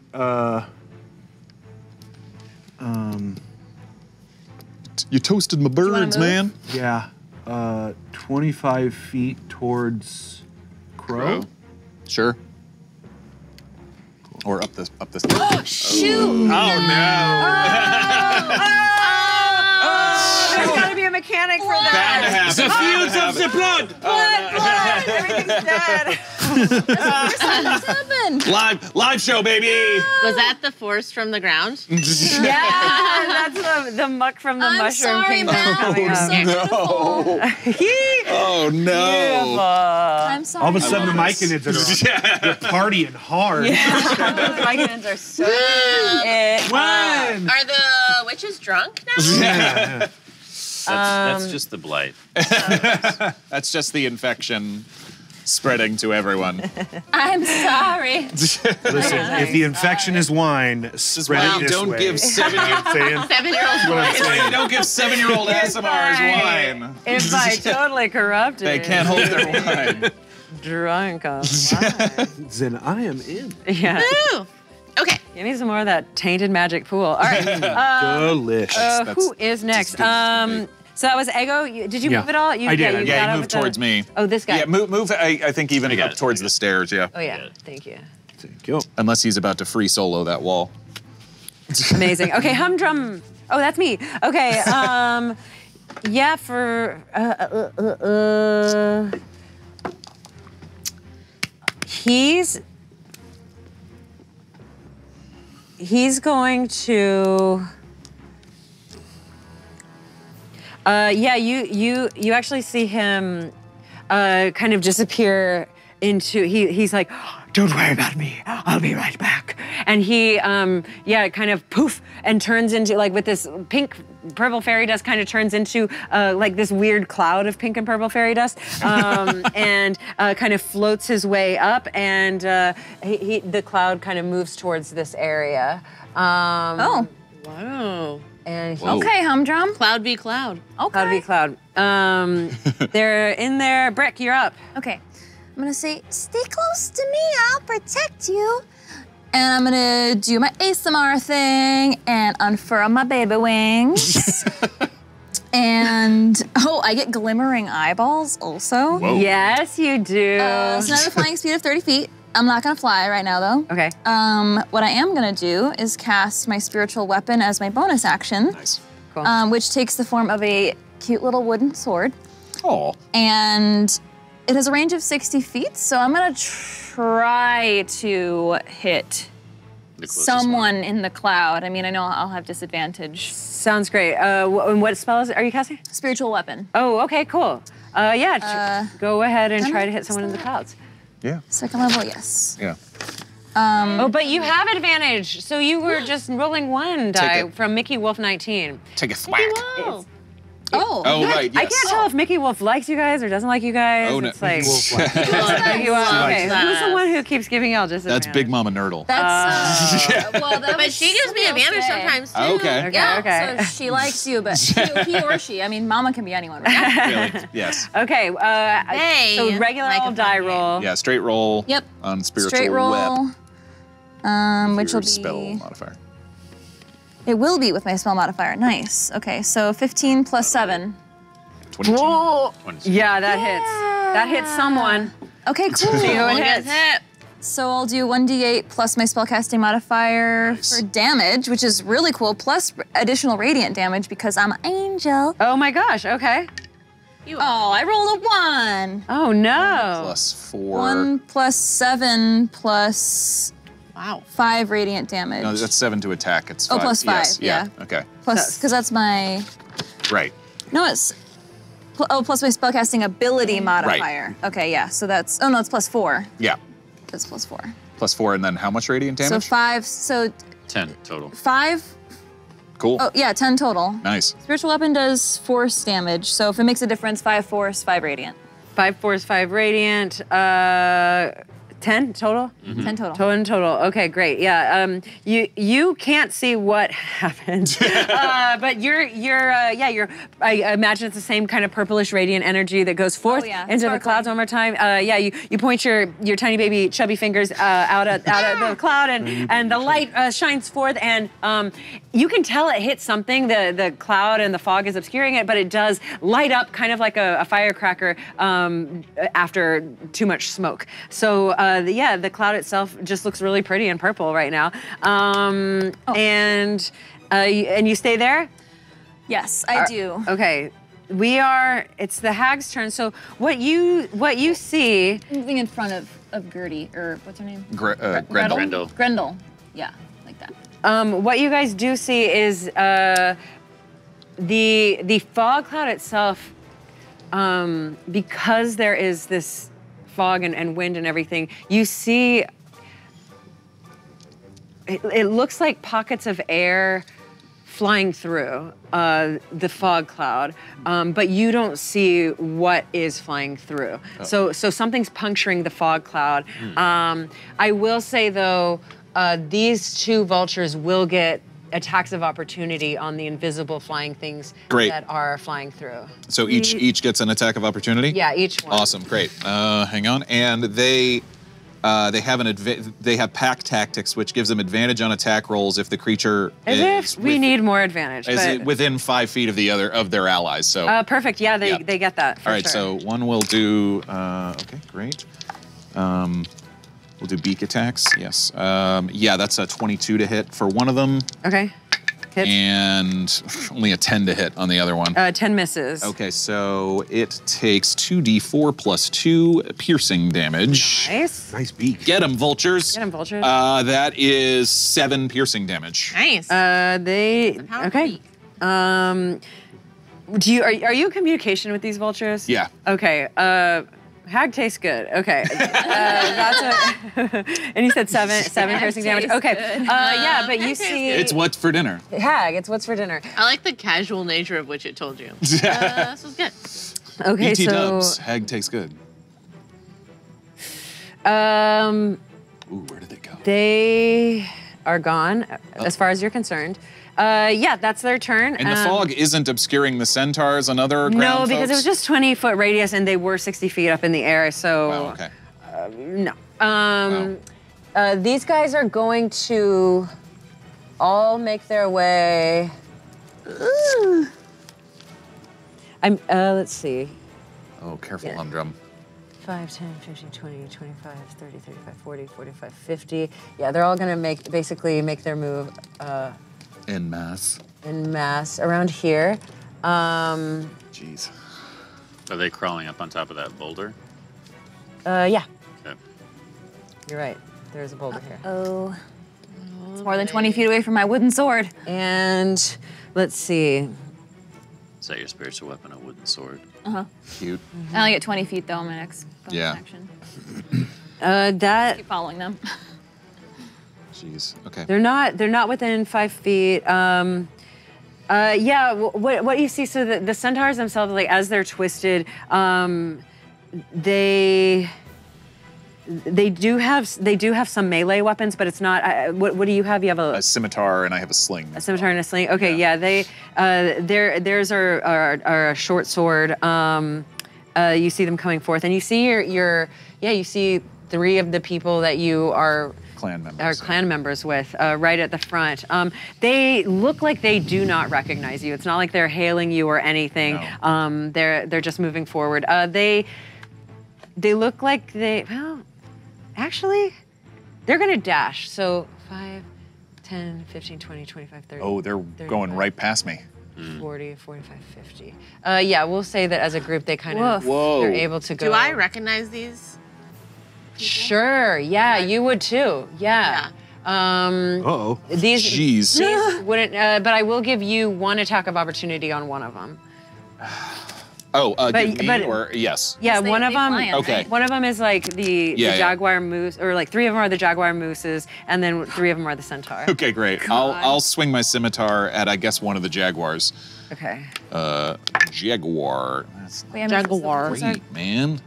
Not good. Yeah, I think they went invisible. That's only a 12. It's only a 12 to hit one of the jaguar moose. Yeah, that hits. Okay, great. Yep, that's all you need. Cool. Then that is 5 slashing damage. Okay. Yep. That'll take it. And let's see. How do we discern? We've got the weapons. The people with the weapons are centaurs. And then these other little mounty boys. Yeah, I'll swing at the things that I don't recognize because I'm not quite ready to. Okay, 5 piercing, perfect. All right, and that's their turn. Crow. Yikes. Okay. The vultures first have a flying speed of 60 feet. Okay. Yeah. So I will have them attack the last jaguar moose that I just slashed at. Yep. Yeah, if they can make that, they can make it. That's 60 feet. Yes. Yeah. All right. They will both. They both get multi attacks. Okay. So, oh my gosh. Okay. I know, druids, baby. Okay, great, and they get advantage because they're within 5 feet of each other. So yes, that's a dirty 20. Woo! That's a nat 20. Yeah. Okay, great. Okay, Yeah. fantastic. All right, so you're rolling a million dice. I know. The first one is everything hits. Okay, the first one is 9, 9 piercing damage with the beak, and then the second one, that's 3 and 6. Oh wait, no, that's 2d6. That's right. Sorry. 7. Wow. 16. That's 18 damage on the nat 20. Buddy. What? Okay. So is that, and that's still only bananas. the first vulture. Because they get 2 attacks and they attack with advantage because they have pack tactics. Like at each other. okay, amazing. Yeah, he did some serious work. Like this moose jaguar, it's like its horns are gone. Yeah. Like it pulled the horns out of its head. Awesome. Started scratching out his eyes, face, and I don't know, underbelly. Sure. Great. And then the other vulture attacks also with advantage. That's an 18 to hit. Hits. And then a 14 to hit. 14 hits. Okay, cool. Wow. Get them, vulture boys. Great. The first. What noise do they make? Yes. The first is 8 damage with the beak. And then the talons is another 9 damage with the talons. Dead? Yes. Are you kidding? Yes. Yes. Are you kidding? Mess that one up. Yeah, do you want to describe how your vultures do all that? They just, like big wings, just, like going talons first into its eyes, into its back. Like you almost can't see underneath these big flapping wings of these vultures, and they pull away, and the thing is dead. Oh my god! Okay, yeah, that is that Be monstrosity. happy you didn't really see it that much. Absolutely gone. Well done, vultures. And I think crows, or is that your turn to control those guys? It's not even my turn. That's not even your turn. Okay. I will use my bonus action to cast. I will reach into my pouch and pull out 3 stones, and I'll use my bonus action to cast Magic Stone. Okay. On 3 rocks, and I will sling the first one at the other jaguar moose. Just verifying that either of those or both of those are not concentration spells. No, they're not. Magic Stone is not a concentration spell. Okay, cool. Yes. Okay, great. And great. So that makes it a +6 to hit. It's only a 12. A 12 is all you need. 12 still hits. Okay, perfect. Dang, that's only 4 bludgeoning damage. Magic Stone. Damage rolls. Yeah. Okay, so not as effective as your vultures, but yes, when fauna fights fauna, that's where the real magic is. Druids. Yeah, Okay. yeah, I know. Very cool. So you attacked this one. You just threw a magic pellet at her. Yeah, with my sling. Yes. With the sling. Yeah. Okay, perfect. Yeah, it hits her right in the side, obviously drawing some blood, but the black blood bleeds forth, and the big black blood bleeds. The big black. Whatever it is. With my movement, if I can, I'd like to kind of swing around to that, like swing around the other side if I can get past them. Maybe that'll provoke an attack of opportunity. Yeah, it will. I mean, we're gonna count this staircase as true, but you can move forward. Yes, through them. yeah, like right about there, actually. Okay, let's say that you're on the same spot, but this little boy is gonna get you. Is that a little boy? This is a jaguar, so he's got a. 20. All right. Ouch. He criticaled his, Oh, no. His claw right into the meat of your abs. My beautiful abs! Oh, and okay, so I guess He takes emotional damage. Yes. We're about to have the centaur. It's gonna be delicious. Claw, scar marks 15, on abs. 15 piercing damage. That's nice. You roll them twice. That hurts. Yeah. Dang. Right into your abdomen that's as not his great. fallen brethren enrages him. Okay. Well, now that Oh, your wait, and I turn- need to roll a concentration to keep my vultures. Oh yeah, because you're hit. It's So just D10. It's just a it's 10. 10 or half 10 of on- 15, whichever's higher. So 10. Right, 10 is higher, and then it's with con? Yes. Yes. Yes, right. Ooh. Vultures are gone. Do you have advantage? You don't have advantage. Oh! But they did really good work. They really did. Oh my god. That's a wrap on the vultures, guys. That's a Great wrap on job, the great vultures, job. yeah. Good job, vultures. Good job, vultures. Sorry, that's inside baseball. That's amazing. Man. Well, they were able together as one to take down a full jagmoose. Helvengard. You know what? It could have failed those attacks. So, just to clarify, this is that pod that we were at where there was all of the blighted people? Yes. So they're still laying there blighted.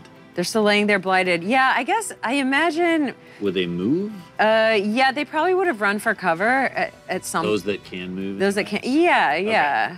And I think some. I mean, there were tons of secretaries and stuff that were around them trying to help them move away. Yeah. So I don't have to worry about protecting them because they've left. No. Okay. Yeah. Great. I'm going to look back at my mom. I don't know what you're capable of, but I'm going into the fray. And then I'm gonna charge. Okay. And as I'm charging, I'm going to say, I am Valor's light in blackest night. And then I will cast Thunderous Smite on my lance. And I'll skewer the first He is center. dreamy. He is so dreamy. Yeah. You're always playing dreamy characters, Jared. That's me. Yes. Dreamy, whoop. Alora looks on with pride. When you're this dreamy, every all I can character play. is. So that would be a 24. To hit Yeah, the centaur? yeah. Yeah. The first, whichever one is coming down the road first, Great, which yeah, I'm we'll assuming say- is one of the centaurs. Yeah, the centaurs are. Okay. Yeah, boop, that guy. Does that hit, I'm assuming? Yeah, Okay. it definitely hits. It definitely hits. So, No, the AC's 30. Good luck. I know. So he's gonna. One's across the table. It's okay. So he takes 6 from the lance, but then he takes an additional 7 from the thunderous smite. So 13, and then he makes a strength saving throw from being knocked back 10 feet and prone. Wow. Okay. 13 damage total. Correct. First. And then he gets the strength saving throw. Okay. 22. So he makes it. Okay, he makes it. Which is cool because that means Justice can still do his hoof attack if he didn't get blown. Oh, okay, awesome. Yes. So I'll give him that melee. I'll do that hoof attack now. 21. Hits. Okay, so then Yep. Justice will do 8 plus 4 is 12. So 12 more damage from Justice trampling the centaur. I love horses. Okay. Okay. always Yeah, loved this guy is this guy looks really, really bad. At least, yeah, the top half of him. Like a lot of skin has been opened up and ripped apart. So you're just seeing these black scratches all over the place. Sorry, sound. But yeah, the black scratches, black ooze dripping forth.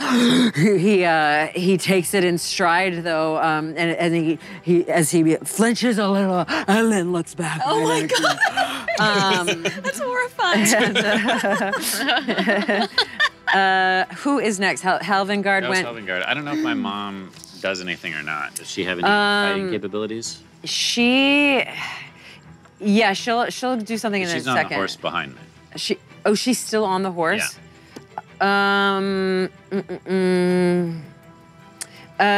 Okay. Yeah, she'll do something in a second. Okay, Gus. Okay, so this one right in front of us is just taking a significant amount of damage. Is that what I understand? Yeah. Yes, this boy. Okay, so I'm going to Not to be confused with Brick. take out my short sword, and I will kind of, similar to what the Drow, then Eladrin woman did to Justice, underneath with my short sword. Yeah. Okay, nasty. Yeah, dope. Rolled a hit. Okay, and your favorite. Do you, it is. Oh, but also it's your Centaur Fae. It's your favored enemy. Yes, but it doesn't give me advantage. Yeah. Great. Okay. And then so I do that with my short sword underneath, and then I'll come out and throw my hand axe Nice. in front of me at the one that would, I don't know, I can't quite see like who would be in front of me after coming underneath. Oh, this one. It's a cluster fudge. Yeah, 1, 2, 3. So I would go under and then hand axe throw. Wow. Okay. Okay. Dang, Gus. Amazing. Dang. Wait, how much damage? Or have you rolled damage? Oh, sorry, I have not rolled damage. So yeah, Okay. on the Roll short damage on the sword. first one. Okay. Dice so nice, Sorry, you that's roll not them my twice. D6. 2d6. 2d6 gives you crit. Dice so right. nice, you roll them twice. 2d6. Yeah, okay. So that is 12 Nice. damage. Okay. And then I roll my hand axe, yes? Yeah, to attack. And so that would be a dirty 21. Nice. Made your mom And that's the vibes right second now. one. Oh boy. Oh, For Brick. That's my mom. if I can hear that. We have so such that's parental 6. issues in this group. And then does that count as a ranged weapon if I throw a hand axe? I mean, you're, why? Yeah. Because then I will cast Hail of Thorns. Yeah, then yeah. Because Fog Cloud's gone at this point, right? Well, it's... Because it was centered on a witch that disappeared. So... Well, yeah, I mean, I guess it could still be there, but yeah. If Yeah, you I'll choose to end it because this is a different concentration. So. Would the fog cloud give away the location of an invisible witch if it was centered on her? If it was, Doesn't move with her. It does not? No, Oh, yeah, it stick to doesn't the- move with her. If it's stuck to her, yes. Yeah, you saw them. You saw the like shoots shoot forth from the fog cloud, but no, it's not. Dang. It's not per person. It's per area. Okay, and so yeah, because cool. Because a Hail of Thorns is a bonus action. So then after I Absolutely. do that, I do Oh, that. yeah. Hail Let's of do it. Thorns, Let's do it. bonus action. I have to look up again. Sorry, 1 second. All good. Okay. And then I realized that Bert didn't go on my last turn, but it's because he was protecting those people. 100%. Yeah. Yeah. Brick definitely thinks he should Good job, continue Bert. to do that. Yeah. Yeah. Are you still over there? Yeah. Yeah. Hail of Thorns, it needs to make a dexterity saving throw or take D10. Okay, great. Thank you. Yeah. Much faster that way. Sorry. No. No, I really appreciate it. So dexterity savings throw. Okay, Dex for That other centaur. the centaur boy. Yeah. Okay. Oh, 7. Nope. No. So he takes D10. D10 piercing. D10 piercing Roll damage. D10. In addition to the hand axe? Or is it? Yeah. Oh, okay. Well, and how much was the hand axe damage? Sorry. It was 6. Okay. So then that's 5. 11. Okay. Nice. Spray thorns in 5 feet in all directions. Each creature within 5 feet of it must make a dexterity saving throw. Okay. Okay. But you hit the one in the back with that. This one. Yeah. But they're all. These Right. guys would So count. that guy was would, dead. yeah. This Okay. guy would count too. That jaguar. Okay. So 11, 13, and What's your an DC? 11. What's your DC? It's better than 11 for sure. But it's like Where is it? it's your wisdom. It's going to be on your spell It's sheet. wisdom plus your proficiency Yeah, wisdom plus 8. proficiency. Okay. So 13. 13. So one of them. One of beats them. it. One of them meets it. This guy makes it. Okay. And the other ones take. It was 6. It was 5. Yeah, 5. 5 It's 5 piercing. piercing, yes. Oh my gosh. Okay. So much. Yeah, this one takes the spray and goes down. Whoa.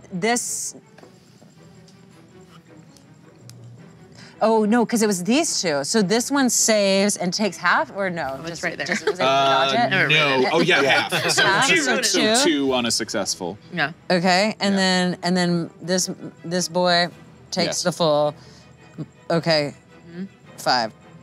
Yeah, 5. Okay. Awesome. Yeah. So you slid under. You took notes from the previous Drow-Eladrin who were coming at you. Took notes, sliced up, disemboweled this centaur. Your friend, he goes down right in front of your eyes. Kind of shakes a little. Still looks evil and shudders to a halt. Then yeah, as you whip your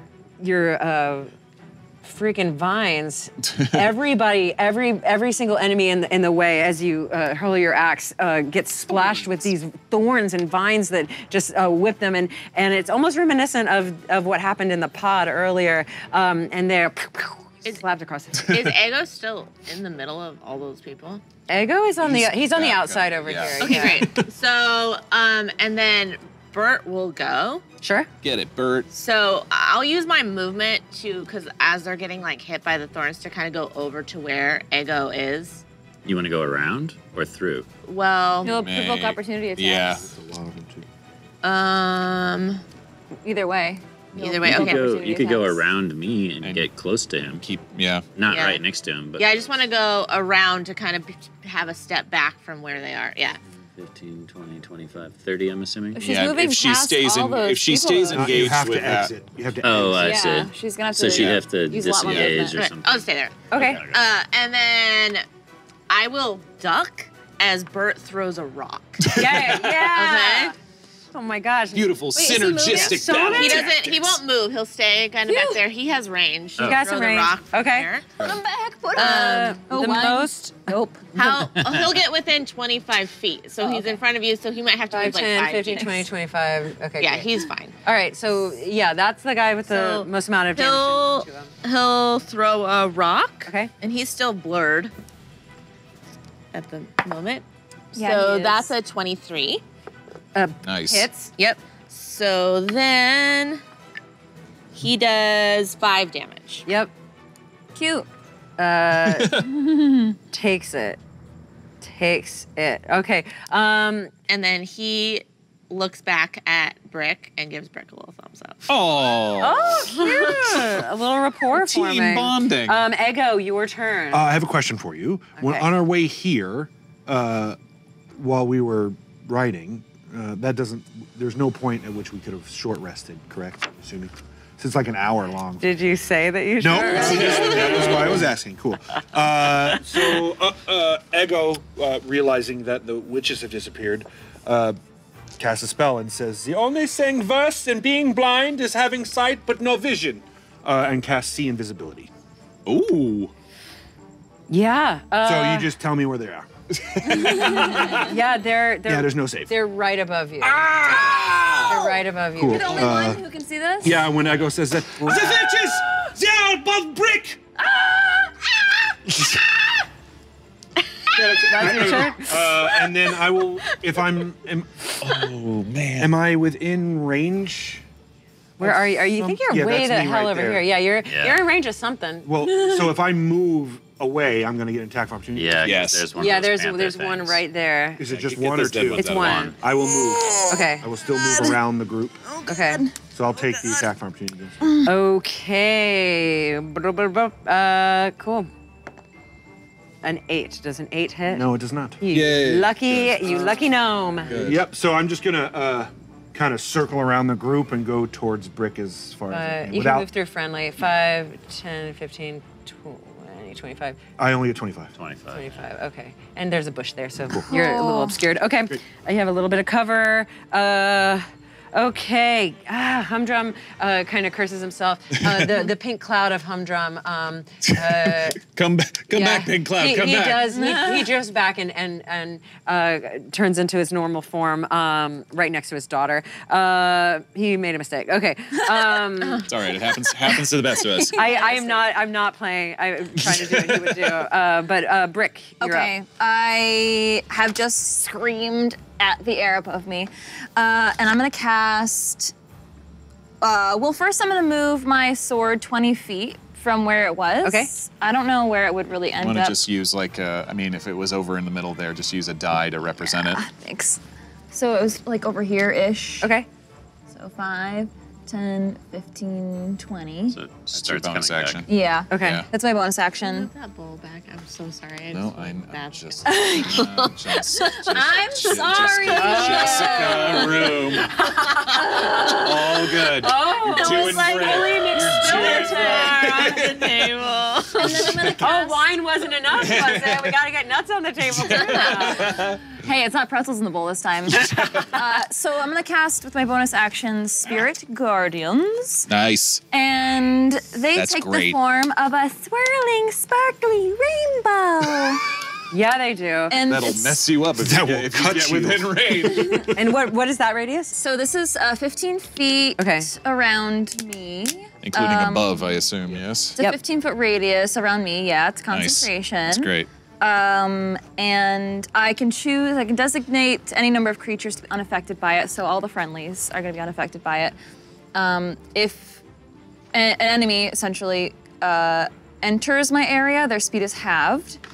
And if they enter the area or start their turn there, they will have to make a wisdom saving throw. They'll take radiant damage, halved if they save. Perfect. If they don't save, rather. Cool. So Love yeah, that these spell. these flitting rainbows flit about you, and these minions, not minions, but Grendel and Mama Greenspray and even Humdrum just feel this like, and it doesn't target Allie, no friendly fire, right? Okay, so yeah, they just feel completely safe being next to you. This is.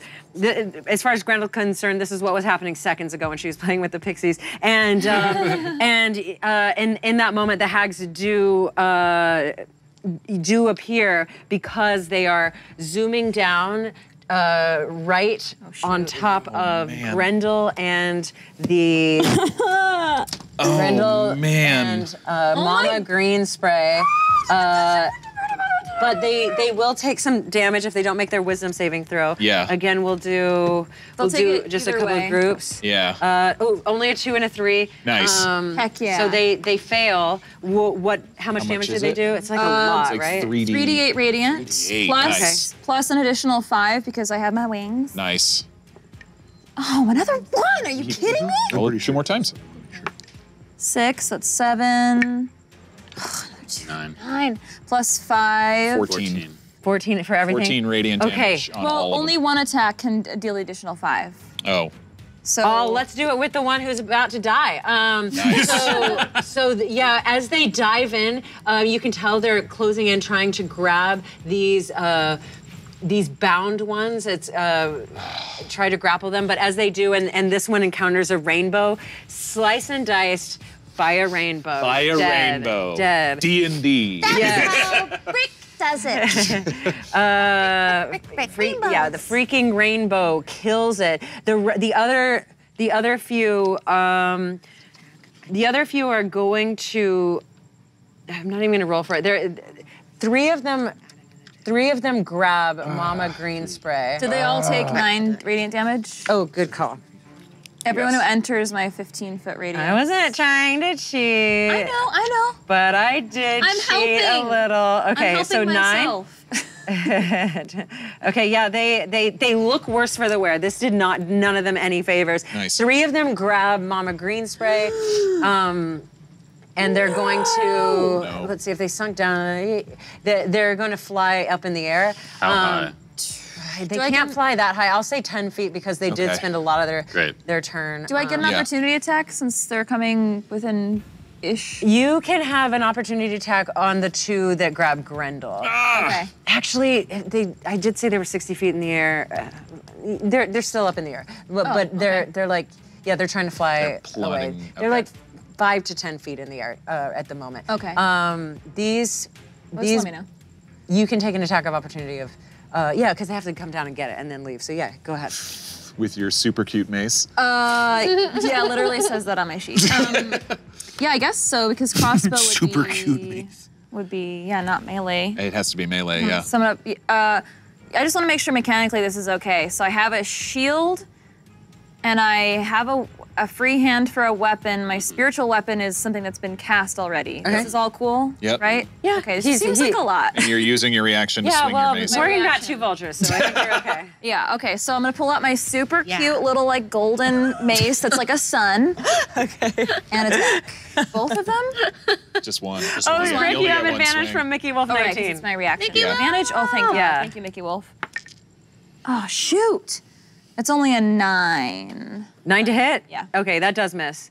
Even with advantage? Yeah. Okay, all right. That misses, and these 2 bound ones who are grappled and carried by these witches, clearly the target of what they were after.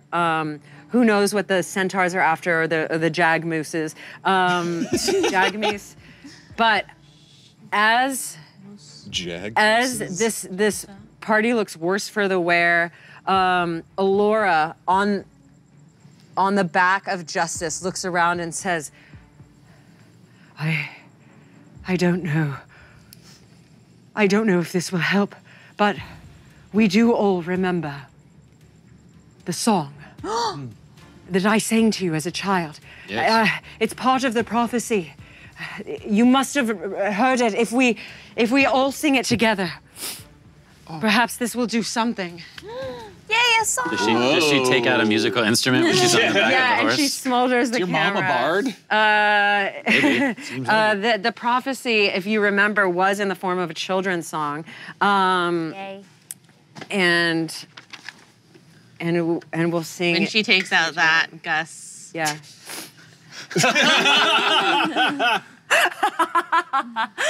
Does a very embarrassed side glance to Bert, who is excited. Bert loves a good song. Yeah. Join in whenever you want. The number is 5, alive, to save the faithful and Feywives. The number is 5, alive. It's 1, 2, 3, 4, 5. One more time. The number is 5, alive, to save the faithful and Feywives. The number is 5, alive. It's 1, 2, 3, 4, 5.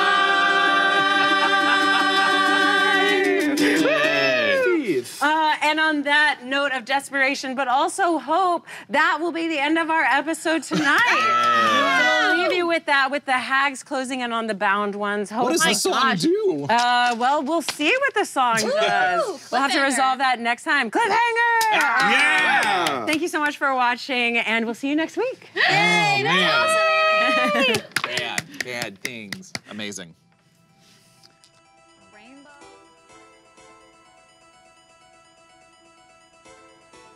The Dungeon Run, the mending of magic.